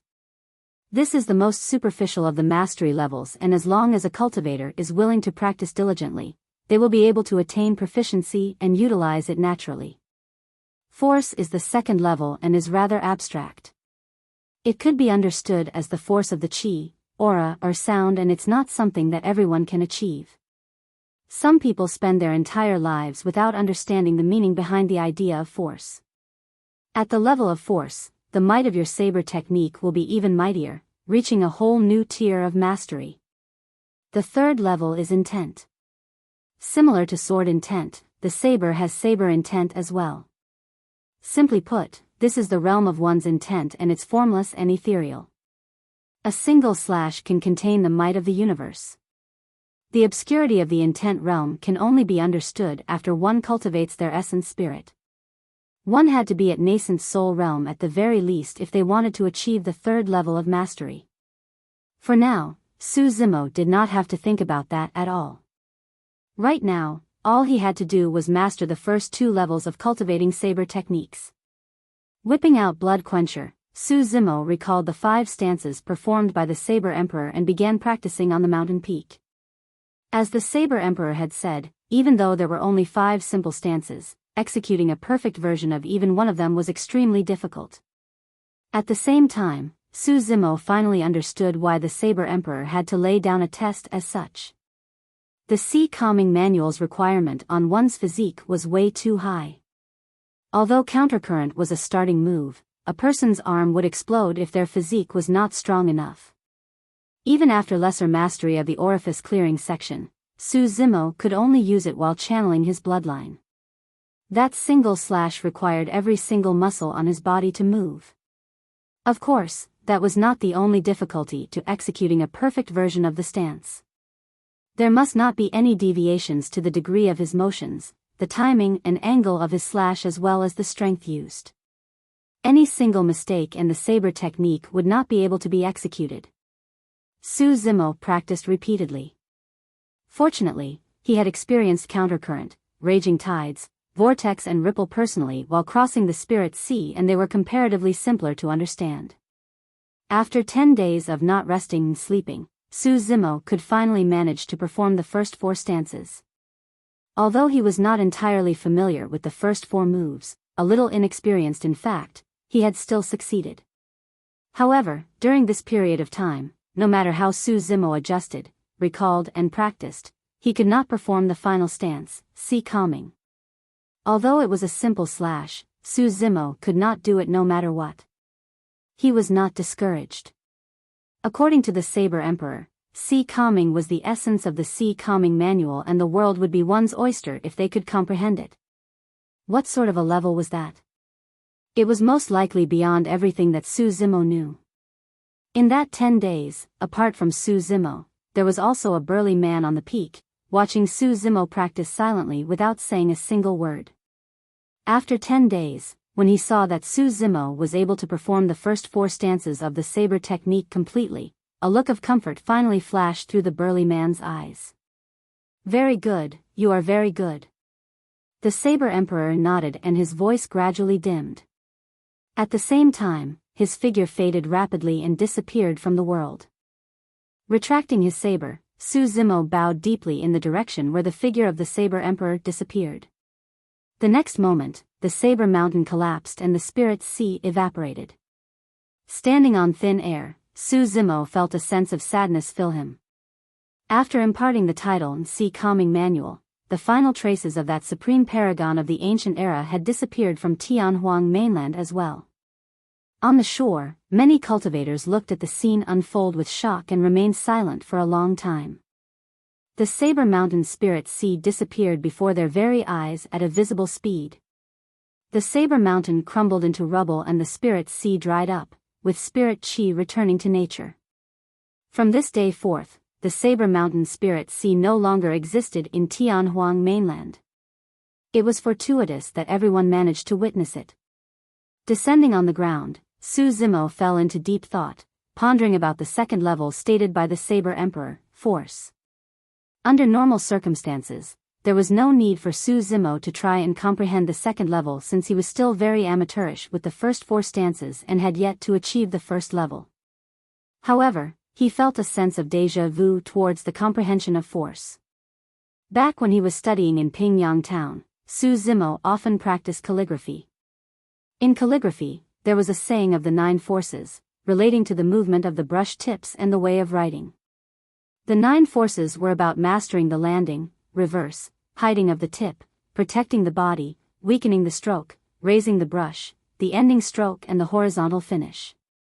Even without the guidance of a master, one can arrive at the sweet spot of calligraphy as long as they practice diligently.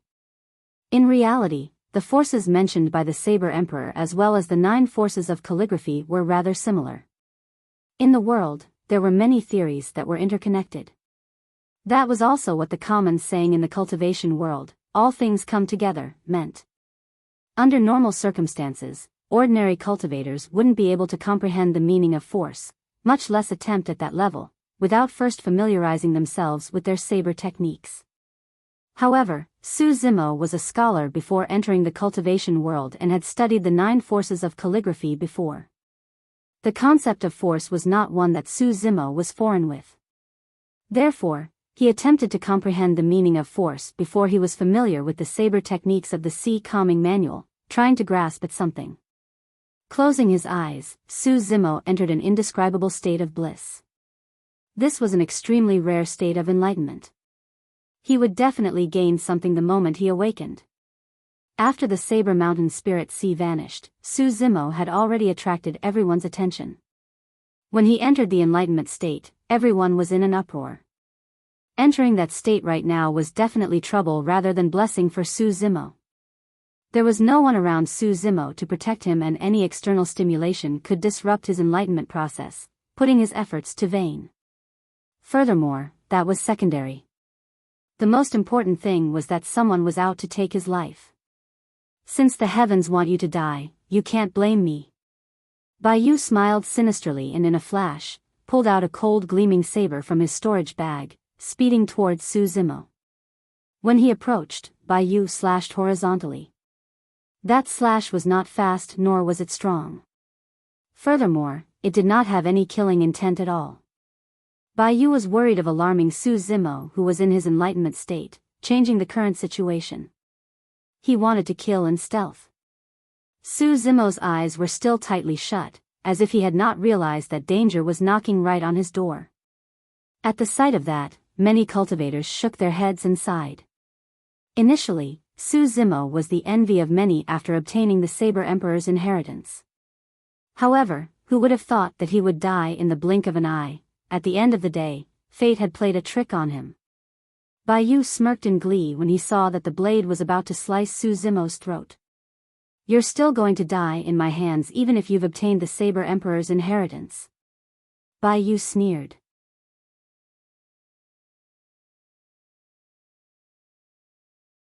Chapter 395, Countercurrent Force. Chapter 395, Countercurrent Force. Biyao could clearly see that the blade had already cut off the hair on Su Zimo's skin. A slight inch forward was all that was required to slice the latter's throat. However, the attack had still missed. It was a mere centimeter gap. The strangest thing was that Su Zimo had not opened his eyes throughout the entire process. It was as though he had dodged the attack subconsciously. With a lowered head, Su Zimo resembled a meditating old monk, immersed in his own world and totally oblivious to his surroundings. Still trying to gain enlightenment? Biyao sneered and no longer concealed the killing intent in his heart. Channeling his bloodline, his spirit saber buzzed and trembled, cutting toward Su Zimo with full force as it shimmered brightly with spirit light. The attack was extremely fast and was almost instant. Swash!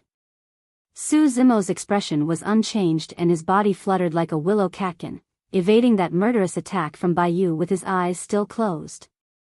Biyao frowned. He truly could not comprehend Su Zimo's current state. Su Zimo's eyes were closed and could not see the trajectory of the saber. Even if he was making use of his hearing to judge the wind, there was no way he would be able to dodge the attack as such. However, for some reason, he avoided it again. If the first time was a coincidence, the consecutive 2 attacks. Dodge? Let's see how long more you can manage to dodge. Biyao strode forward and his saber trembled, giving off the faint stench of blood and enveloping Su Zimo within it. Swoosh, swoosh, swoosh. Biyao struck consecutively, unleashing Zenith's saber, his secret skill. The slashes were relentless, fatal and came at sinister angles. Despite the circumstances, Su Zimo did not open his eyes and continued retreating. However, as time passed by, the available space for Su Zimo to dodge diminished and he was gradually shrouded by Biyao's saber technique with nowhere to run. All the cultivators watching were puzzled by the fight. To be exact, it wasn't a fight. After all, one party was dodging right from the start without attacking at all. That person sure has guts. To think that he's still trying to get enlightened at a time like this. He really has a death wish. His eyes are clearly closed, but it seems as though he can sense danger. It's as though he's got some divine sense. How did he do it? To everyone, it seemed as if Su Zimo had keen senses that allowed him to dodge with ease. In truth, Su Zimo was currently in a pseudo-state of slumber. The moment Biyao attacked him, his spirit perception had already warned him and he could have awakened completely from his state of enlightenment. However, this was an extremely rare opportunity. Su Zimo could sense that he was just a little bit away from understanding the secret of force. Therefore, Su Zimo forcefully ignored the disruptions of the outside world, dodging subconsciously with his sharp spirit perception while wholeheartedly focusing on his enlightenment. It was an extremely dangerous decision and one that was overly mad. Any single mistake and he would be dead on the spot. By then, whether or not he was enlightened would no longer have any meaning. The reason why he could hold out for so long against the attacks of Zenith's sex heir was because he had cleared his 7 orifices and attained lesser mastery of the orifice clearing section, resulting in an increase of his strength and speed. However, he was bound to fall if this carried on. Biyao's saber techniques turned increasingly lethal as the blood stench of his blade increased. Su Zimo's available space to retreat shrank repeatedly and he was now only moving around an extremely limited radius. It was a highly dangerous situation. However, he had yet to comprehend the secret behind force. The fact that cultivators wanted to abandon their mortal bodies to become immortal and break free from the constraints of the universe, that was counter. Counter meant not retreating and fighting furiously forward. Su Zimo's entire journey had been one of countering. Back in Pingyang town, his knees refused to buckle and his spine refused to bend against perfected being Tsang Lang's bullying. That was his counter. Countering meant an immensely fearless aura. In truth, everything that happened in Pingyang town back then could not be hidden from Dai Yu's senses. Back then, if Su Zimo had chosen to kneel and submit, Dai Yu would have killed perfected being Tsang Lang on the spot, ending her karma with Su Zimo before leaving. However, the counter that Su Zimo made was the reason why he received Dai Yu's acknowledgement and changed his fate. One could only change their fates by countering the heavens. One could only obtain the rights to change their fates if they dared to counter even the heavens. Those who obeyed the will of the heavens would become mortals, while those who countered it would become immortals. Countering meant not bowing down, not retreating, not fearing, not buckling. It was an invincible march of courage and strength forward. The countercurrent stance could counter the situation. At that moment, Su Zimo no longer had anywhere to run or hide. When he saw that, Biyu's eyes shone with a frenzied glint as he laughed menacingly. Nowhere left to hide, eh? Now, die. Swoosh. The saber in Biyu's hands slashed forward with multiple afterimages and blood chi spread, filling the skies with the stench of blood. All of a sudden, Su Zimo's eyes jerked open. His eyes were clear and bright, like crystals deep in the sea that shone with a mysterious luster. There was no trace of fear nor panic in them. When he saw those eyes, a sense of uneasiness flashed through Biyu's heart. Unknowingly, perhaps when Su Zimo opened his eyes, a blood-colored saber had appeared in his hands. Its blade was gigantic and shone with 5 spirit lights in a bedazzling manner. Countercurrent. Su Zimo said calmly and waved casually. Swoosh. As Blood Quencher moved, there was a sound of tide surging in a reverse current coming from its blade.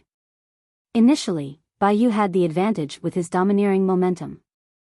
However, the situation between them was instantly reversed with Su Zimo's slash. A torrential force crushed forward like a surging tide alongside Blood Quencher. All the afterimages from Biyao's saber disappeared instantly. The blood stench emitted from his saber was washed away completely by the invisible tide as well.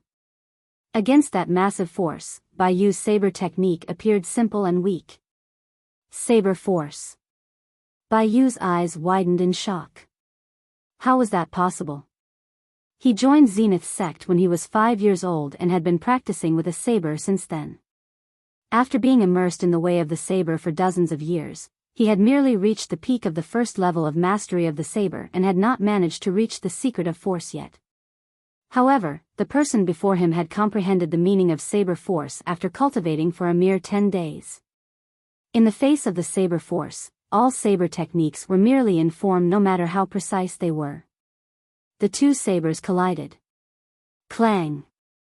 Biyao's body shuddered and his face turned incomparably pale. Spitting out a mouthful of blood, he flew away limply and his gaze dimmed. Pust! The cultivators watching were dumbstruck. A single slash.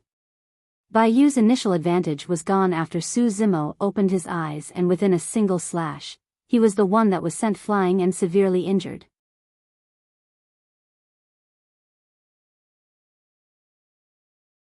Chapter 396, Change in Xiantian City.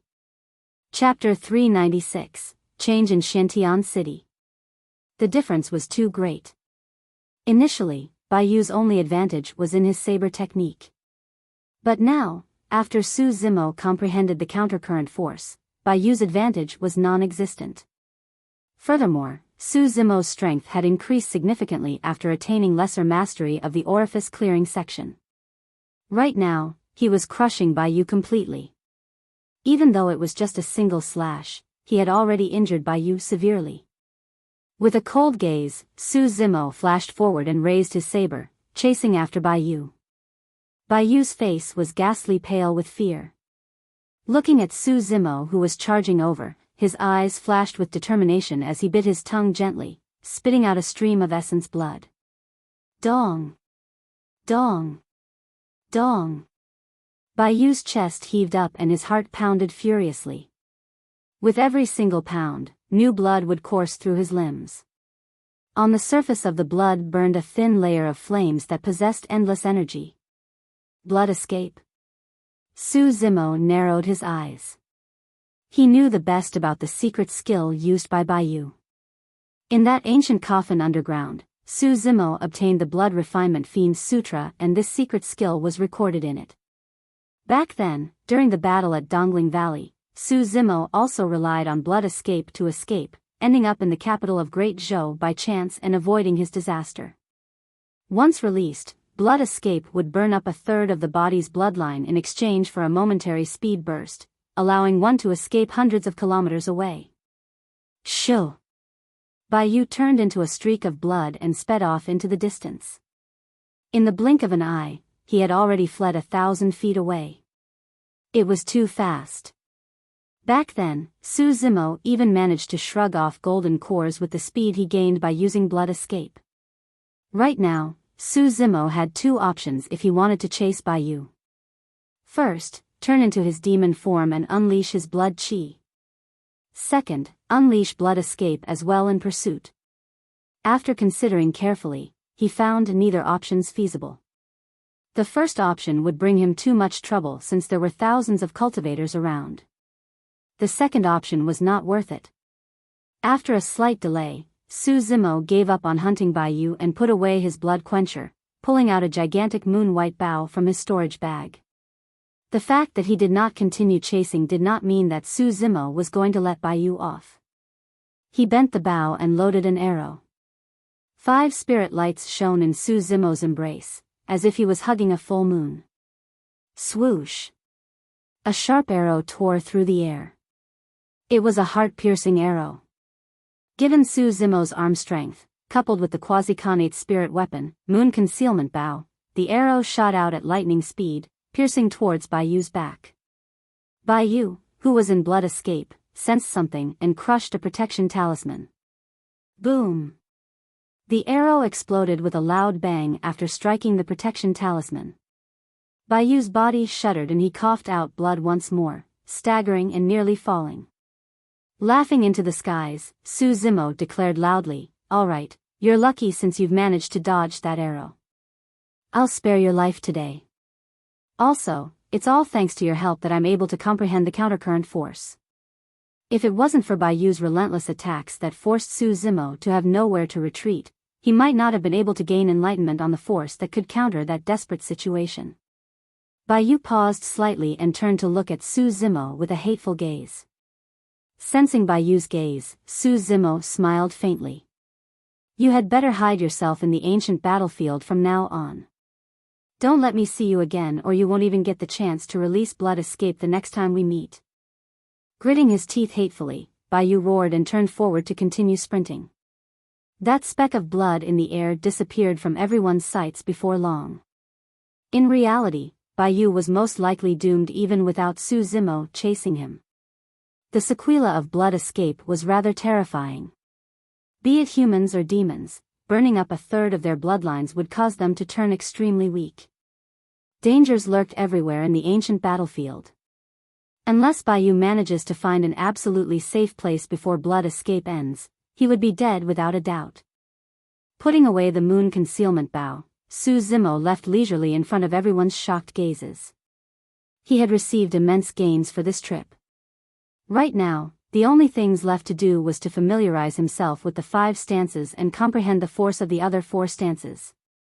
Every stance corresponded to a different force. Naturally, the intents were different as well.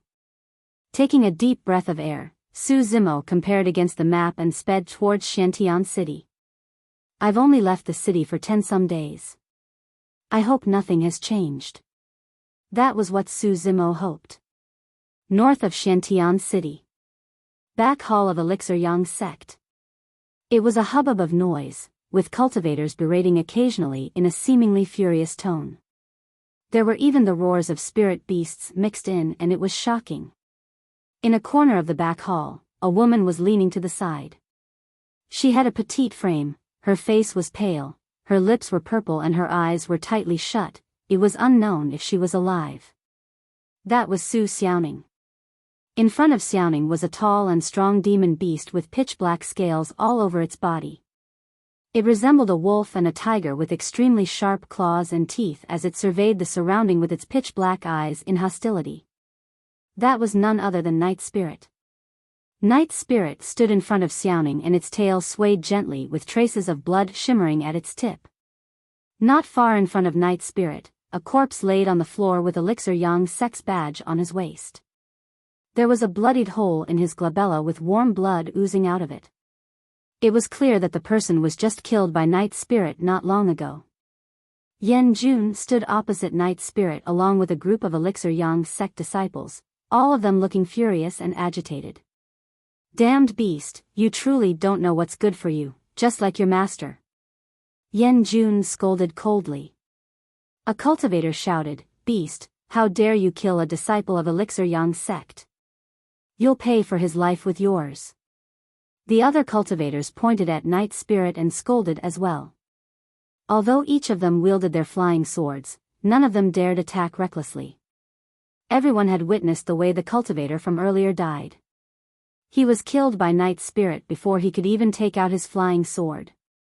Sensing the hostility from everyone present, Night Spirit's gaze was cold as it opened its mouth slightly, letting out a chilling growl from the depths of its throat.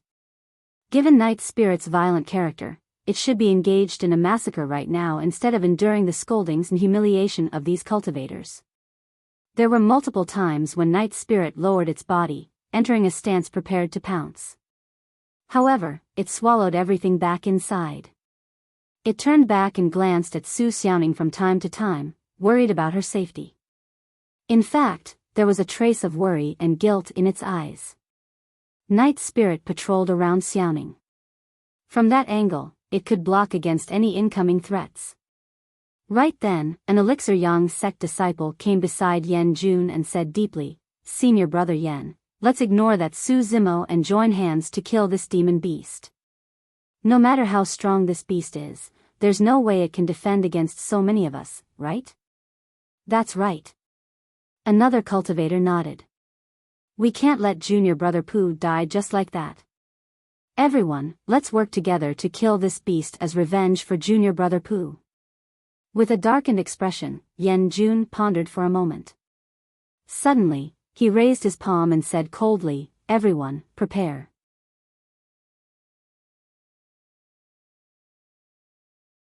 Chapter 397, Good Kill. Chapter 397, Good Kill. Hold on. A figure strode in swiftly from outside the door.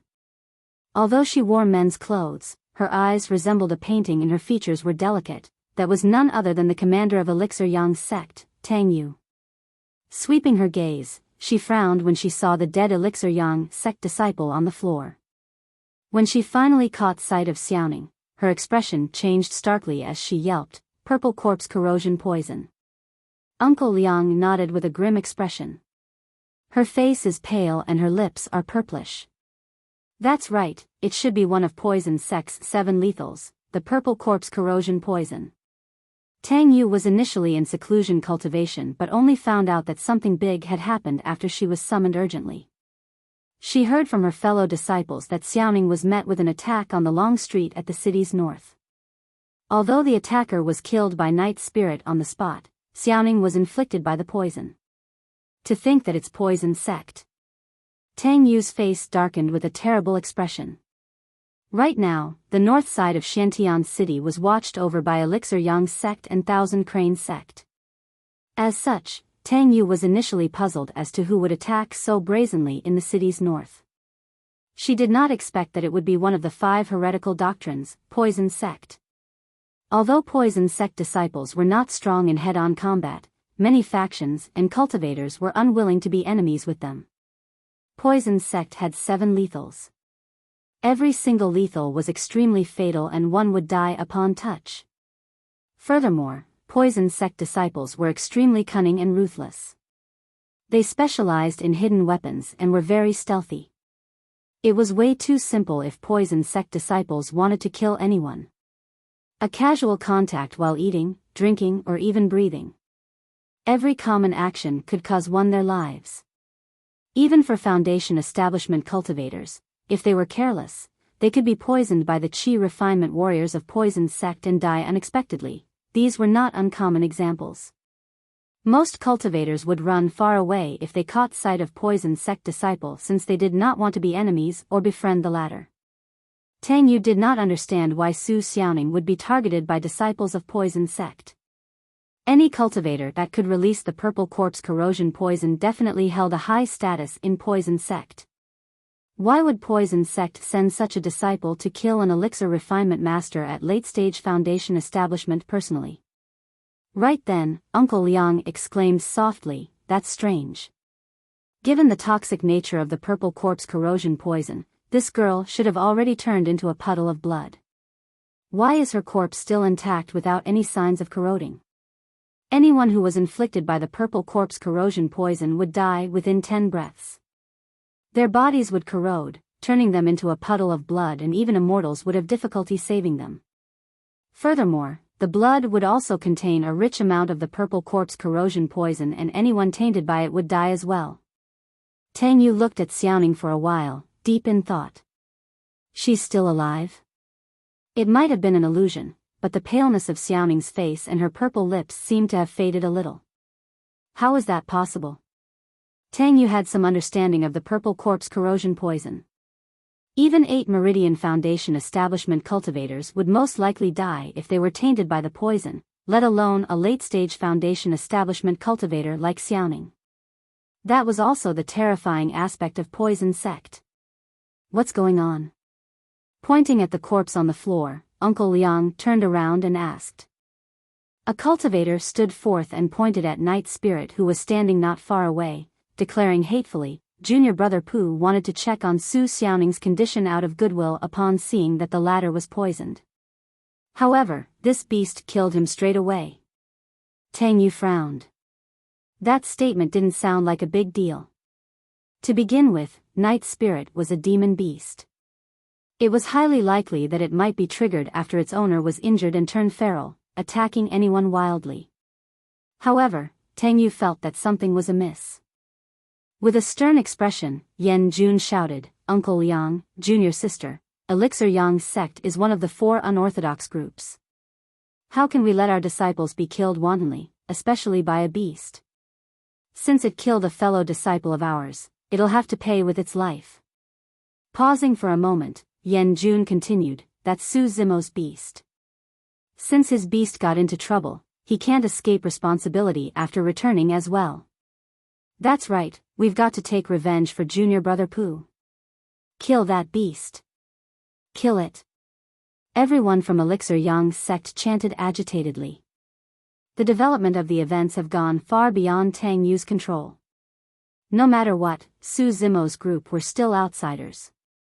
If she sided with Night Spirit, she wouldn't be able to convince the masses and quell their bloodthirst. Instead, it might lead to internal bloodshed within the sect. Biting her lip gently, Tang Yu frowned and felt flustered. For a moment, she did not know how she should handle this. Uncle Liang sighed internally when he saw this. Tang Yu was a talent of Elixir Yang sect's younger generation. Brilliant and smart, there were few things that could be hidden from her. However, she lacked decisiveness and dominance. There was no way for her to control the situation without those things. Suddenly, a figure appeared in Uncle Liang's mind. That man truly is. Uncle Liang could not continue. It was difficult for him to give an accurate evaluation of that person. Although he looked like a meek and demure scholar on the surface, he exuded an air of dominance deep from his spine. With sharp methods, he was decisive to kill. Everything else aside, that particular trait alone would rank him as the top 10 of the younger generation. Suddenly, a voice sounded from outside the main hall. "Who do you guys want to kill?" The voice was calm, neither loud nor soft. However, it suppressed the chaos in the main hall. Tang Yu shuddered and turned around with a flicker of joy in her eyes. An elegant green-robed cultivator strode in. The moment he entered the back hall, he swept a look with his lightning-cold gaze, and the place went quiet instantly. It was a mighty aura. Although it was indescribable, it could suppress everything. Su Zimo had returned. The moment they saw him, everyone recalled the sight from the bloody battle on the long street and their courage weakened unconsciously. Everyone's gaze was on Su Zimo. Uncle Liang could make out a hint of fear and awe in the eyes of the disciples. After entering the back hall and witnessing Xiaoning's weak state, Su Zimo's eyes flashed coldly and killing intent surged. Tang Yu whispered, "Fellow Daoist Su, I was careless and did not send any sect disciples to watch over Xiaoning. I truly hadn't expected that she would be attacked by someone from Poison Sect." Su Zimo shook his head in silence with a dark expression. This matter was not Tang Yu's fault. If Xiaoning could be poisoned even with Night Spirit guarding her, nothing would have changed even if Elixir Yang sect disciples were assigned to accompany her. Although Tang Yu could not ascertain if Xiaoning was alive, Su Zimo had already cleared his 7 orifices and could clearly hear a faint heartbeat coming from Xiaoning's chest. Furthermore, her heartbeat was growing increasingly stronger. In other words, Xiaoning's condition was turning for the better. Su Zimo turned and walked to Xiaoning's side. He had barely taken a few steps when Yan Jun blocked his path in a flash, sneering provocatively. "Su Zimo, you had better stop with that attitude." Yan Jun shouted, "It's true that your sister is dead, but that was done by Poison Sect. It has nothing to do with us. However, all of us witnessed your beast killing our fellow disciple. Regarding that, you have to be accountable to Elixir Yang sect." "Is that so?" Expressionlessly, Su Zimo nodded. "Good kill. What did you say?" Yan Jun's eyes were widened. "Get lost. You." Before Yan Jun could complete his sentence, Su Zimo reached out and slapped Yan Jun with his backhand. Instantly, Yan Jun was sent flying and landed in a corner, fainted. The place fell into an uproar.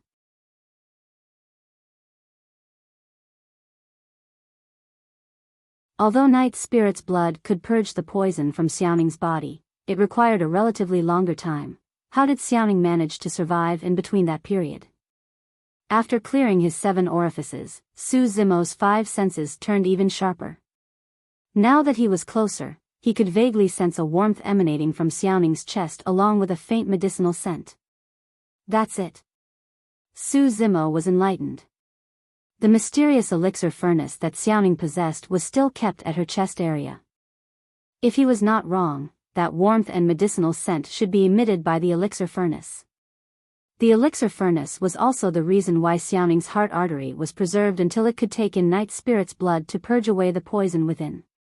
Su Zimo finally heaved a long breath and calmed down after ensuring that Xiaoning was all right. Turning around, he glared at the corpse on the ground. The bloodied hole on the glabella of the corpse was clear evidence that Night Spirit did it. "You want an explanation?" "Sure, I'll give you an explanation." Surveying his surroundings, Su Zimo said indifferently, "Night Spirit won't harm anyone for no reason. If that person is dead, it must be because he crossed Night Spirit's bottom line." Bullshit. An Elixir Yang sect cultivator with a long face hollered, "Junior Brother Pooh was trying to head forward and check out of goodwill. However, your beast killed him without any reason at all. We saw it for ourselves and you're still trying to deny it?" Su Zimo smiled and glared at that guy sharply with a cold gaze, replying with a deep intent, "It was true that he came forward to check things out. However, we don't know whether it was out of goodwill." "What do you mean by that?" A hint of panic flashed through that person's eyes.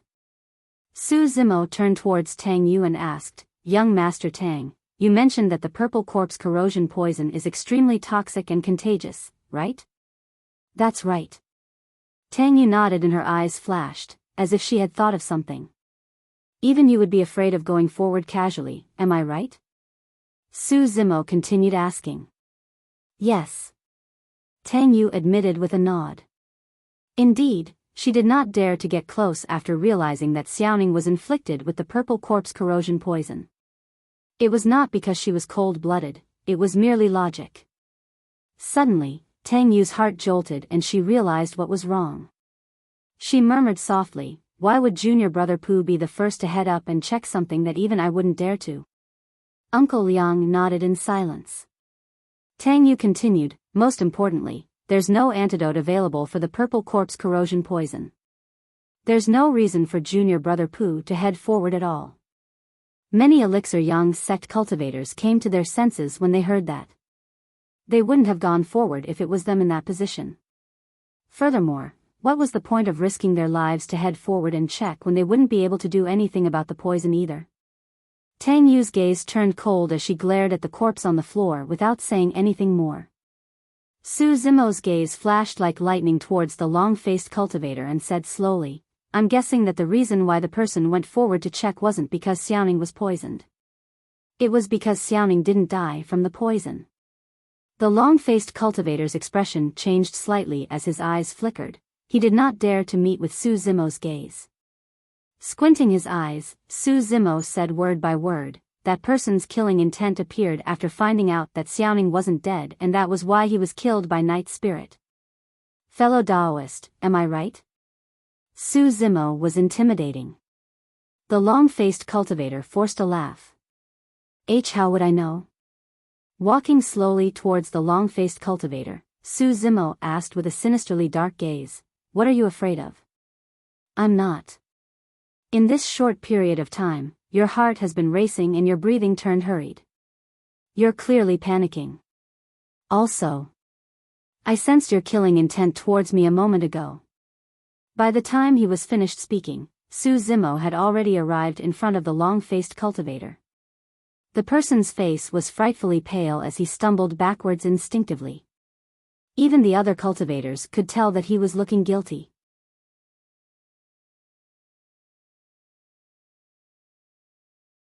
Chapter 399, Go and Die Then. Chapter 399, Go and Die Then. The long-faced cultivator had not expected that Su Zimo would possess a spirit perception and had extremely keen senses towards something such as killing intent that was immaterial. It was logical that the other cultivators would feel hostile towards Su Zimo. However, the long-faced cultivator felt a killing intent. Uncle Yang sighed. Shi Yushan, come clean and you might still have a chance to live. The long-faced cultivator named Shi Yushan was thoroughly panicked. He realized that his fellow sect mates that were standing beside him a moment ago had backed off, looking at him warily. Gulping, Shi Yushan looked towards Su Zimo instinctively. Su Zimo's gaze was sharp as a knife, emitting a piercing glint with occasional flashes of lightning. It was unusually sharp and instantly penetrated the last line of defense in Shi Yushan's heart. This was the invisible power of his gaze. This was a level that Su Zimo achieved after clearing his eye orifices and tempering them with demonic qi. In the mortal world, some hardened killers would often let out savage gazes such that ordinary people would feel fear upon meeting with their eyes. The eyes were interlinked with one's guts. Therefore, in a fight between two people, one might lose his courage if he was intimidated by the latter's gaze, revealing openings. In the pugilistic world, among postnatal and connate experts, there was a saying that one had to cultivate their eyes before cultivating their guts, and that technique was known as the gaze technique. In the cultivation world, techniques that could cultivate one's eyes were all secret skills. The bewitching eye from the pure maiden sect of the fiend sex and the enraged Vajra gaze of the Buddhist monasteries were renowned supreme dermic techniques. Demoness Ji rarely had to dirty her hands personally to kill. It was normal for her opponents to commit suicide after receiving a single gaze from her. Before clearing his 7 orifices, Su Zimo did even dare to look at Demoness Ji straight in the eyes casually. That was also why Su Zimo had headaches each time he saw Demoness Ji and tried to avoid her as much as possible. Speak. Su Zimo took a step forward, his eyes sparkling like lightning as he shouted. He added a small portion of thunderclap kill into saying that word. Coupled with the fact that Su Zimo had already cleared his mouth orifice, that word exploded like thunder in Shi Yushan's ears. Shi Yushan was already extremely rattled by Su Zimo's gaze. Now that he was shouted at, he almost broke down as he knelt on the ground with a thud and a frightfully pale face. I was wrong. I was wrong. With a quivering voice, Shi Yushan spoke. Du Kai of Poison Sect used the life-severing powder on me and junior brother Pu, and he's the only one with the antidote. We had no choice either. Du Kai of Poison Sect. Tang Yu frowned slightly and explained to Su Zimo, Du Kai is the commander of Poison Sect's current expedition. At 7 Meridian Foundation establishment, his mastery in poison is deep and he's a savage person. Su Zimo was expressionless and nodded. When he saw that everyone ignored him, Shi Yushan turned even more fearful and said hurriedly, "Furthermore, I haven't done anything that betrayed the sect or harmed our fellow disciples." Du Kai was merely targeting Su Zimo's group and said that he'll give us the antidote as long as can kill one of them. By that point, most of the doubts that everyone had were answered. The Elixir Yang sect cultivator that was killed by Night Spirit was also inflicted by the life-severing powder of Poison Sect, that explained his actions earlier. Uncle Liang laughed coldly. "You've already betrayed the sect by waiting until now to tell us everything. I'm afraid that you probably won't hesitate either if Du Kai asked you to kill your fellow sect mates in exchange for the antidote." Many Elixir Yang sect disciples felt their hearts skip a beat and lingering fear. "No, I won't." Shi Yushan was frantic and shook his head repeatedly. Tang Yu said with regret in her face, "Junior brother Shi, you know that the life-severing powder isn't one of Poison Sect's 7 lethals. Although we don't have the antidote, we can ensure you won't lose your life until we return to the sect. Given the capabilities of our sect's seniors, they will be able to help you remove the life-severing powder with ease." "But you..." "I was wrong. I know that now." Shi Yushan begged continuously. Tang Yu frowned in reluctance when she saw his wretched state. Uncle Liang sighed internally. Tang Yu still lacked the determination to kill at the end of the day. No sect would spare someone like Shi Yushan easily. Just as Uncle Liang was about to step forth and make the decision to kill Shi Yushan on the spot for Tang Yu, Su Zimo's voice sounded darkly, "Since you're so afraid of death, go and die then." Suddenly, Su Zimo raised his leg and kicked Shi Yushan heavily against the chest. Snap! Shi Yushan was sent flying and slammed against the wall completely before sliding down with a trail of blood. His entire chest was sunk in as his eyes glazed over. With a tilt of his head to the side, he was dead on the spot. The cultivators watching were dumbfounded. Tang Yu opened her mouth, as if she wanted to say something. However, in the end, she merely sighed without saying anything. "Yes." Right then, in the corner, Xiaoning, who was initially sleeping, let out a drowsy sound. Su Zimo hurried over and squatted down. He placed his palm against Xiaoning's forehead before asking gently, "Xiaoning, how are you feeling?" "Brother?" Xiaoning opened her eyes slightly and could not see what was before her clearly yet, merely replying instinctively due to the familiarity of the voice. "It's me." Su Zimo gripped Xiaoning's hand.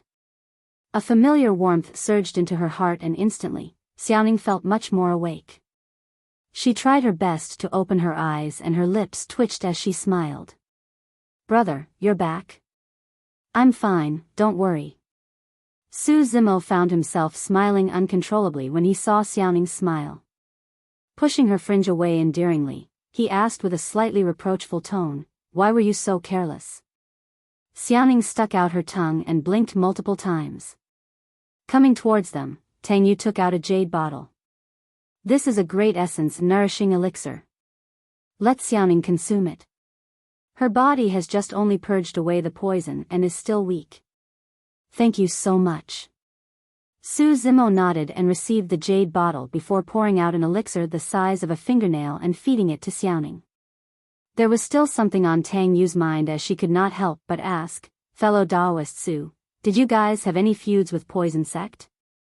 Standing up, Su Zimo could not help but recall the Poison Sect cultivator he killed in the Golden Core's cave abode back at the borders of the ancient battlefield. "If you kill me, all of you will have to die on the ancient battlefield." Those were the last words of the Poison Sect cultivator. Su Zimo did not hide anything and nodded. "I killed a Poison Sect cultivator previously." "No wonder." Enlightened, Tang Yu said deeply, "Poison Sect cultivators are sinister and vengeful. Any cultivator that's able to use the purple corpse corrosion poison must have a high position within the sect. That person has most likely arrived at the city's north to poison all of you to death. It's just a pity. In truth, Tang Yu's guess was rather close.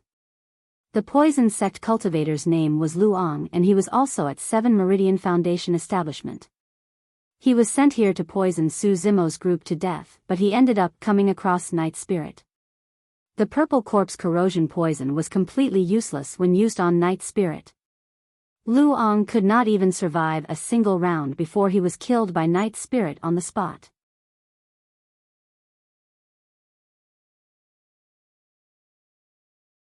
Chapter 400, Meet Yama. Chapter 400, Meet Yama. Su Zimo asked, "Why haven't I seen anyone from Poison Sect previously? Poison Sect only entered Shantian City a few days ago. I reckon it should be for the Elixir Pool Sect ruins as well." Tang Yu looked at Su Zimo and said, "Although they only have slightly over 100 people for this expedition, all Poison Sect cultivators are filled with poison and they specialize in killing opponents above their levels. Even super sects such as Glass Palace and Malevolent Earth Sect don't want to provoke them." In reality, Tang Yu's statement was a reminder for Su Zimo to not offend Poison Sect lest he attract trouble and get himself killed. Su Zimo smiled but did not say anything. Upon seeing that Su Zimo did not seem to have taken anything in, Tang Yu continued, "Actually, Poison Sect was the one who suffered an immense loss this time round. Not only did they lose a strong cultivator of the sect, Xiaoning is completely fine. I'm sure that they must be feeling cautious after that failure. In the coming period, as long as we strengthen our defenses, Poison Sect will not dare to attack us rashly." After a slight pause, Tang Yu added, "Furthermore, even if you go and kill a few Poison Sect cultivators and return safely, so what? It's only for a moment of pleasure. Instead, you form a deep grudge with them that cannot be resolved. Thereafter, you will have to live life fearing that they might take revenge at any moment. It's not worth it." "Yes." Su Zimo nodded after pondering for a moment. "You are right." Tang Yu finally heaved a sigh of relief after Su Zimo replied. She relaxed and revealed a bright smile. A glint flashed across Su Zimo's eyes as he asked, "What are the 7 lethals of Poison Sect?" Poison Sect's 7 lethals refer to the 7 most powerful hidden weapons or poisons of Poison Sect. For Qi refinement warriors and Foundation establishment cultivators of Poison Sect, they can only make use of 2 of the 7 lethals, the Heart-Seeking Spike and the Purple Corpse Corrosion Poison. The Purple Corpse Corrosion Poison is a purplish-green powder and anyone who touches it will most likely die. Glancing at Su Xiaoning at the side, Tang Yu suddenly stopped speaking. There was someone in front of them that managed to survive against the Purple Corpse Corrosion Poison. Tang Yu knew that Su Xiaoning must have some sort of a secret on her body. However, she was smart and chose not to ask about it. "Heart-Seeking Spike?" Su Zimo asked reminiscently, "Is it a blue-colored spike that is as thin as a cow's hair?" "That's right." Tang Yu nodded. The terrifying part of the heart-seeking spike is not the poison coated on the needle, but itself. Itself? Su Zimo furrowed his brows slightly. Tang Yu explained, the heart-seeking spike is thin as a cow's hair. After entering one's body, it would flow along with the bloodstream until it ruptures the heart. It's useless even if one purges away the poison on the needle, the heart-seeking spike will still find its target and kill it. Su Zimo nodded. That explained why he felt his heart skip a beat when he was faced with that blue needle the other day. The feeling did not come from the poison on the heart-seeking spike, but the needle itself. In that short while, Su Xiaoning had fallen asleep. With a flushed face and steadied breathing, she was looking better. "Young Master Tang, help me take care of Xiaoning. I'll go out for a walk." "All right." Tang Yu nodded and did not think much about it, merely reminding Su Zimo to not wander far and be careful. It was noon when Su Zimo left Elixir Yang sect. Standing at a street corner at the city's north, Su Zimo raised his head and looked at the sun expressionlessly. Instead of fearing the blinding sunlight, his eyes revealed coldness in them. Poison Sect. Su Zimo spat out 2 words. He walked south along the long street of Xiantian City. The south of the city was originally guarded by two of the 5 heretical doctrines, Puppet Sect and Tomb Sect. A few days ago, Poison Sect entered Xiantian City and forcefully took over a part of the city's south territory. Originally, this place was green and filled with weeds growing rampantly. However, within a few short days after Poison Sect settled down, the grass had all withered and died. The entire place turned sinister and desolate, and even insects and ants disappeared, as if there were no signs of life apart from those of Poison Sect. This noon, a green-robed cultivator arrived. He looked elegant and scholarly, walking with one hand behind his back. That guy seems a little familiar. I think he's the one from the bloody battle on the long street. Su Zimo, was it? Yes, that's him. Strange. What is he doing at Poison Sect's territory? Far away, some cultivators noticed Su Zimo. After all, he was the only person in the territory of Poison Sect, and he was strikingly obvious with his green robes that did not match the attire of Poison Sect. Before long, in front of everyone's watchful eyes, Su Zimo arrived before the residence of Poison Sect. 2 Poison Sect cultivators whose faces looked pale and yellow stood on each side of the door. They stared at Su Zimo, who was approaching with disdain in their eyes. To them, Su Zimo looked extremely weak and did not seem like a threat. Furthermore, Su Zimo was not wearing a sect badge on his waist. In other words, this was not somebody from a super sect. What are you doing here? The Poison Sect cultivator on the left asked with a raised brow. Smiling gently, Su Zimo pointed to the residence and asked instead, "This is Poison Sect, right?" "So what if it is?" The other cultivator sneered. Without replying, Su Zimo asked again, "Is Du Kai here?" "Insolent. You must have a death wish." The Poison Sect cultivators were enraged and shouted. The cultivator on the left hollered coldly, "The name of Senior Brother Du isn't something the likes of you can casually call out." The other cultivator added with a dark, sinister gaze, "Punk, you had better give me a reason not to kill you. Otherwise, I'll let you meet Yama in a moment." "Yama?" Su Zimo grinned. "Why wait a moment? I'll send you guys to meet him right away." Taking a step forward, Su Zimo suddenly extended his palm and swung it in reverse.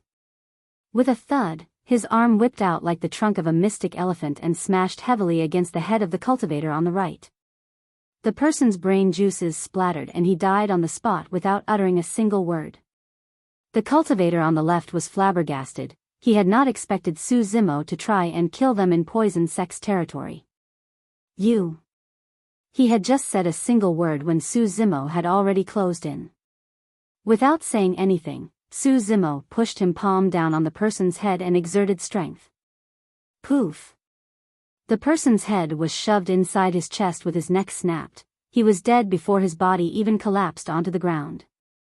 Indifferent even after killing 2 people, Su Zimo entered Poison Sect's residence with a calm expression. The cultivators that were watching from afar had agape mouths. They had yet to react to what just happened. After a brief moment, there was an uproar. "Something is happening." Those 3 words were the only things left in the minds of those cultivators. They did not know what grudge Su Zimo had with Poison Sect. However, they knew that something shocking was about to happen in Xiantian City once more. Exchanging glances, the cultivators deployed movement techniques and scattered everywhere. Before long, the entire Xiantian City was about to find out about this.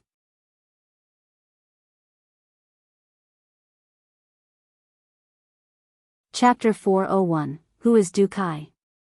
Chapter 401, Who is Du Kai? Xiantian City, North, Elixir Yang Sect. After settling Su Xiaoning down, Tang Yu sent another order for all Elixir Yang Sect cultivators to be on their guard and watch out for anyone suspicious. She was extremely wary of Poison Sect. After all, it was hard to guarantee that Poison Sect wouldn't do anything extreme for revenge after losing a core disciple who could release the purple corpse corrosion poison. It was never wrong to plan ahead. Furthermore, after what happened, Tang Yu had an uneasy feeling. In fact, it was like a premonition that something big was about to happen. The atmosphere within Elixir Yang's sect became tense after Tang Yu's series of orders. Almost all the cultivators were activated. 10 people formed a small team while 100 people formed a large team as they took turns to patrol Elixir Yang's sect's area. Right then, 2 cultivators came together, a man and a woman. The man was handsome and the woman looked cold. They were Ji Qingtian and Leng Ro. Ji Qingtian was originally cultivating in his room, but he heard a commotion outside for a long time, as if something big had happened. He came out and asked around before finding out the news that Xiaoning was attacked and Su Zimo had returned. Instantly, he hurried forth to find out more about the details. Leng Ro was originally cultivating in Thousand Cranes sect and had only found out about this when she heard Thousand Cranes sect cultivators discussing about it. By the time she got here, she bumped into Ji Qingtian. When Tang Yu saw the two of them, she greeted and nodded. "Fellow Taoists, you're just in time. I was about to warn you guys to watch out. Your group has been targeted by poison sect. How is Xiaoning? I heard that she was poisoned." Ji Qingtian asked. "She's fine now." Tang Yu smiled. "She's currently asleep. I reckon she'll recover after resting for a couple of days." "What about Zimo?" Leng Ro suddenly asked. Tang Yu replied, "He said that he's going out for a walk. I guess he'll be back soon. Do you guys want to wait here for a while?" When they heard that, Ji Qingtian and Leng Ro's expressions changed. The two of them exchanged glances. Both could tell of the worry in the other's eyes. "What's wrong?" Sensing something amiss through their gazes, Tang Yu could not help but ask. Ji Qingtian said deeply with a solemn expression, "Zimo has most likely gone to cause trouble for Poison Sect." "Ah." Tang Yu was stunned for a brief moment before replying hesitantly, "It can't be, right?" Sighing gently, Ji Qingtian shook his head. "You haven't known Zimo for long, so I guess you don't understand his character too well yet. Although he looks calm and gentle, he has a sharp edge in his bones. If it was anybody else, they might be able to suck it up after considering about Poison Sect's strength. But, not Zimo." Leng Ro added, "Furthermore, Poison Sect targeted Xiaoning. Dragons possess reverse scales and anyone who touches it will die." Xiaoning was equivalent to Su Zimo's reverse scale. Recalling Su Zimo's attitude before he left, Tang Yu frowned. However, he seemed like he was rather calm and did not have any strong killing intent. How is that possible? Ji Qingtian and Leng Ro shook their heads. Given Su Zimo's personality, there was no way he would let things go, especially after something happened to Xiaoning. Ji Qingtian asked, "What did Zimo say to you before leaving?" "Nothing much. I urged him to calm down and told him that he would only be seeking a moment of pleasure even if he killed a few Poison Sect cultivators. Not only would it not help, he would even incur Poison Sect's maniacal revenge." After thinking, Tang Yu continued, "Furthermore, he even agreed to my viewpoint at that time and said that I was right." Ji Qingtian's expression changed slightly as he took a deep breath of air. There should be no mistake. Zimo has definitely gone to Poison Sect. Huh? Tang Yu was confused. "I'm guessing that Zimo merely said half of what's on his mind. He did not verbally say out the second half." "What half?" Tang Yu asked subconsciously. "You are right, so I'll go and kill everyone from Poison Sect." "Everyone?" Tang Yu's expression changed starkly and her eyes were filled with shock. This fellow Taoist Su is alone. Wouldn't he most likely die by going there? There's bound to be countless hidden weapons and traps at Poison Sect's residence. Tang Yu was panicked and murmured, "Fellow Taoist Su is way too reckless. Even though he's indeed strong, Poison Sect cultivators are extremely sinister in their methods. He hasn't even heard of Poison Sect's 7 lethals. There's no doubt he'll be disadvantaged." "I don't know whether he'll be disadvantaged." Ji Qingtian shook his head. "But what I do know is that this is something Su Zimo will definitely do. That's the type of reaction he should have. I'll go back and ask for backups from the Thousand Crane sect cultivators. Without wasting time, Ling Ro turned to leave. Tang Yu composed herself and said in a deep voice, I'll gather forces right now and try to head to the city's south as soon as possible. I hope I'm not too late. City's south, Poison Sect. In a spacious hall, the doors were tightly shut. Although it was noon and the sun was scorching outside, there was not much light within the hall and it seemed dark and creepy. In the darkness deep within the hall, a voice sounded from the center. How long has Luong been gone for? The voice was sharp and feminine with a hint of coldness that made one shudder. Senior brother Du, it's been almost 4 hours. A cultivator appeared and cupped his hands. That's long. The dark feminine voice sounded again, seemingly impatient. From what I know, there are 3 people in the city's north. Apart from Su Xiaoning, there's also Ji Qingtian and Ling Ro. It'll probably take him some time to poison all 3 of them to death. The person who spoke was Wei Qi, a 6 Meridian Foundation establishment cultivator of Poison Sect. The person hidden in the darkness was the commander of Poison Sect's expedition, 7 Meridian Foundation establishment cultivator, Du Kai. Those are just small fries. The person I want to kill is Su Zimo. Du Kai's voice was filled with endless killing intent. Anyone who dares to touch anybody from Poison Sect will have to enjoy the taste of our methods. A short moment later, Du Kai asked again, where did that Su Zimo go to? Why isn't he back to the city yet? Don't worry, senior brother Du his sister is in Shantian City so he'll definitely be back. Wei Qi replied with certainty. Right then, a commotion could vaguely be heard outside. Du Kai frowned and did not take it to heart.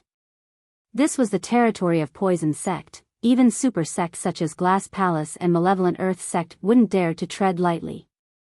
However, the commotion grew closer before long and there were screams and cries of pain mixed in it. Du Kai narrowed his eyes and said coldly, Wei Qi, go and see what's happening outside. Understood. As soon as Wei Qi stood up, there was a loud bang and the ground shook. The entire hall was on the verge of collapse as dust rustled down. Suddenly, the door exploded and countless gravel flew in all directions. Sunlight spilled in, restoring some light in the hall. At the entrance of the hall, under the sunlight, stood a figure that, although wasn't too tall, was filled with a sharp killing intent and a torrential aura. Who is Du Kai? The person's gaze was burning and was even brighter than the scorching sun outside. It was already too late to summon his flying sword by then. With a whoosh, a pair of gigantic spirit wings extended from Su Zimo's back. Although there was nothing beneath his feet, he could soar through the air. Shoo! Shoo! Shoo! Swift sounds shot through the air continuously and were extremely soft. Su Zimo might not have heard them if he hadn't cleared his ear orifices. The moment the floor slab beneath his feet sank in, a poison needle as thin as cow's hair shot up from the darkness below. It was the heart-seeking spike, one of Poison Sect's 7 lethals. With his spirit perception's warning, Su Zimo had already activated his wings a moment earlier and charged towards Du Kai who was in the depths of the hall. A blue heart-seeking spike brushed by Su Zimo, missing by a bare inch. At the entrance of the hall, many Poison Sect cultivators swarmed in, summoning their spirit weapons one after another. Most of the Poison Sect cultivators were using weapons that were extremely cunning. The only thing they had in common was that they were all coated with poison, reflecting in rainbow colors against the sunlight. In midair, Su Zimo slapped his storage bag. Buzz! 18 supreme-grade flying swords were summoned, buzzing and gleaming with spirit light as they emitted an endless sharpness. Swoosh! Swoosh! Swoosh!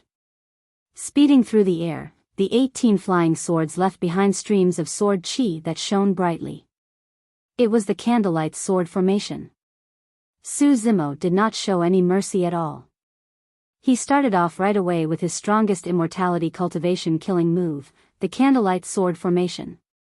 Even if they did not form a sword formation, the power of 18 supreme-grade flying swords bursting forth together was already sufficiently terrifying, let alone the might of a sword formation. Now that Su Zimo was already at 6 Meridian Foundation establishment, the strength of the Candlelight sword formation increased as well. Even ordinary 7 Meridian Foundation establishment cultivators wouldn't be able to withstand the killing might of the sword formation. The advantage of poison sect cultivators was in their usage of poisons. However, in terms of actual strength, they were similar to cultivators of ordinary sections. Go! Su Zimo pointed forward and hollered softly. Right after, the 18 flying swords gathered together with their tips pointing outwards in unison, forming a gigantic sword-shaped circular disc. 18 rays of sword chi were released like a blazing sun and was extremely dazzling. The moment the sword formation entered the crowd, a gaping hole was formed. The strongest of the poison sect cultivators were only at 7 Meridian Foundation establishment. None of them could withstand the rush of the Candlelight sword formation as a blood mist formed with broken limbs flying everywhere.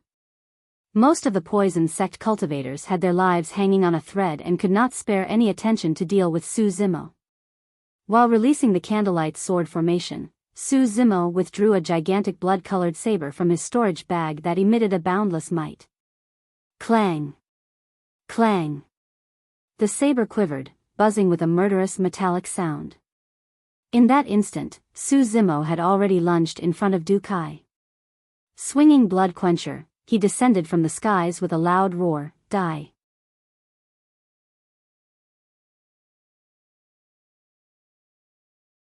Chapter 403, Life Exchange. Chapter 403, Life Exchange. Du Kai was calm in the face of Su Zimo's ferocious slash. With a flicker in his eyes, he retreated while flicking his sleeves, spreading a purplish-green powder towards the direction that Su Zimo was arriving in. It was one of Poison Sect's 7 lethals, the Purple Corpse Corrosion Poison. Throughout history, there had been countless geniuses that were much stronger than Poison Sect cultivators of the same level. However, many of them died against the Purple Corpse Corrosion Poison as well. Each of the 7 lethals was made by crushing countless corpses and bones and was extremely notorious. Su Zimo was fearless against any other poison. However, he did not dare to be careless against the Purple Corpse Corrosion Poison. He recalled the saber stance he had learned back in the Saber Mountain Spirit Sea and retracted his saber before slashing out again. Swoosh! The sound of a surging tide gushed forth from Blood Quencher's blade. A massive tsunami and a countercurrent force burst forth, as if a massive wave was about to crush down in a terrifying manner. How is that possible? Finally, Du Kai's expression changed as he exclaimed. While he did not recognize the origin of that saber technique, he could tell that Su Zimo's attack had already surpassed the first mastery level in the way of the saber and was at the level of force. This was a level that most cultivators could not reach even if they spent their entire lives. Even if cultivators could comprehend the force, almost all of them were golden cores.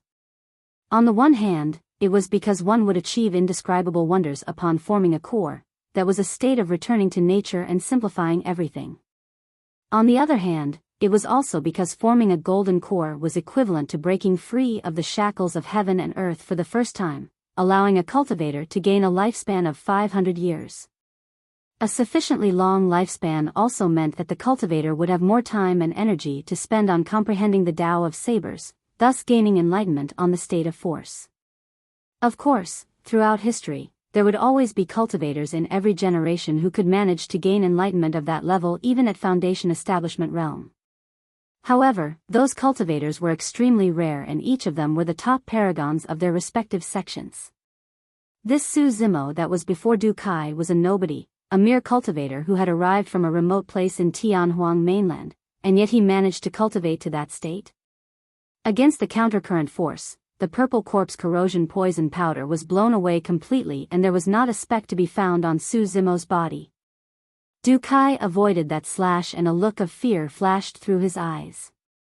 Su Zimo was far scarier than he had imagined. On the other side, Candlelight sword formation spiraled on and had already sliced more than 100 poison sect cultivators into pieces. No one could even last a single round against the sword formation that was charging left and right. The candlelight sword formation alone was enough to block the poison sect cultivators at the entrance. Although there were some spirit weapons that managed to get through, their impact towards Su Zimo was almost negligible. Du Kai found himself stuck in a situation where he was alone without reinforcements. After realizing the terror of Su Zimo's strength, Du Kai wielded daggers in each hand that shone with a faint green light. Instead of fighting Su Zimo head-on, he was dodging repeatedly and sending out hidden weapons from time to time just to drag things out. On the surface, Su Zimo was the one that was suppressing Du Kai and had the advantage. However, in reality, their fight was extremely treacherous and shuddering. Du Kai had hidden weapons everywhere and he could throw out one of them that was coated with poison with every move. Every single portion of Du Kai's body contained the possibility of a hidden weapon flying. In fact, even his hair could send forth heart-seeking spikes with a single fling, so it was almost impossible to defend against everything. Any other ordinary 7 Meridian Foundation establishment cultivator would have died multiple times during this period of time. However, Su Zimo was able to suppress Du Kai by relying on his spirit perception to avoid danger time and again. At the same time, Su Zimo had something else in mind. Although he had memorized the 5 stances of Sea Calming, he was not too familiarized with the moves. Even Countercurrent, which he had managed to gain comprehension of its force, wasn't at a point where he could release it flawlessly. Since it was rare for him to meet with such an opponent, Su Zimo had nothing else on his mind and was thoroughly immersed in practicing his saber technique. Although Sea Calming seemed like it merely consisted of 5 stances, each stance possessed an endless secret to it, and one could even dissect it to 100 or 1,000 different stances. Apart from the final stance that he was still unable to produce, Su Zimo practiced the first 4 stances one after another, becoming increasingly familiar with the saber technique, increasingly sharper and increasingly natural. Du Kai was now Su Zimo's whetstone. In that period of time, the 100-odd poison sect cultivators were mostly done in by the candlelight sword formation, and the remaining cultivators escaped hurriedly. They hid outside the hall, watching from the darks. If Du Kai won, they would enter at the appropriate moment. As such, they wouldn't be considered as deserters and wouldn't receive punishment. However, if Su Zimo won, there was only a single word: escape. As time passed by, Su Zimo's saber technique became increasingly refined, flowing like fluid without any delays. He was no longer as amateurish as before. With that, it became increasingly difficult for Du Kai to defend. Furthermore, what was the difference between Su Zimo and Du Kai's physique?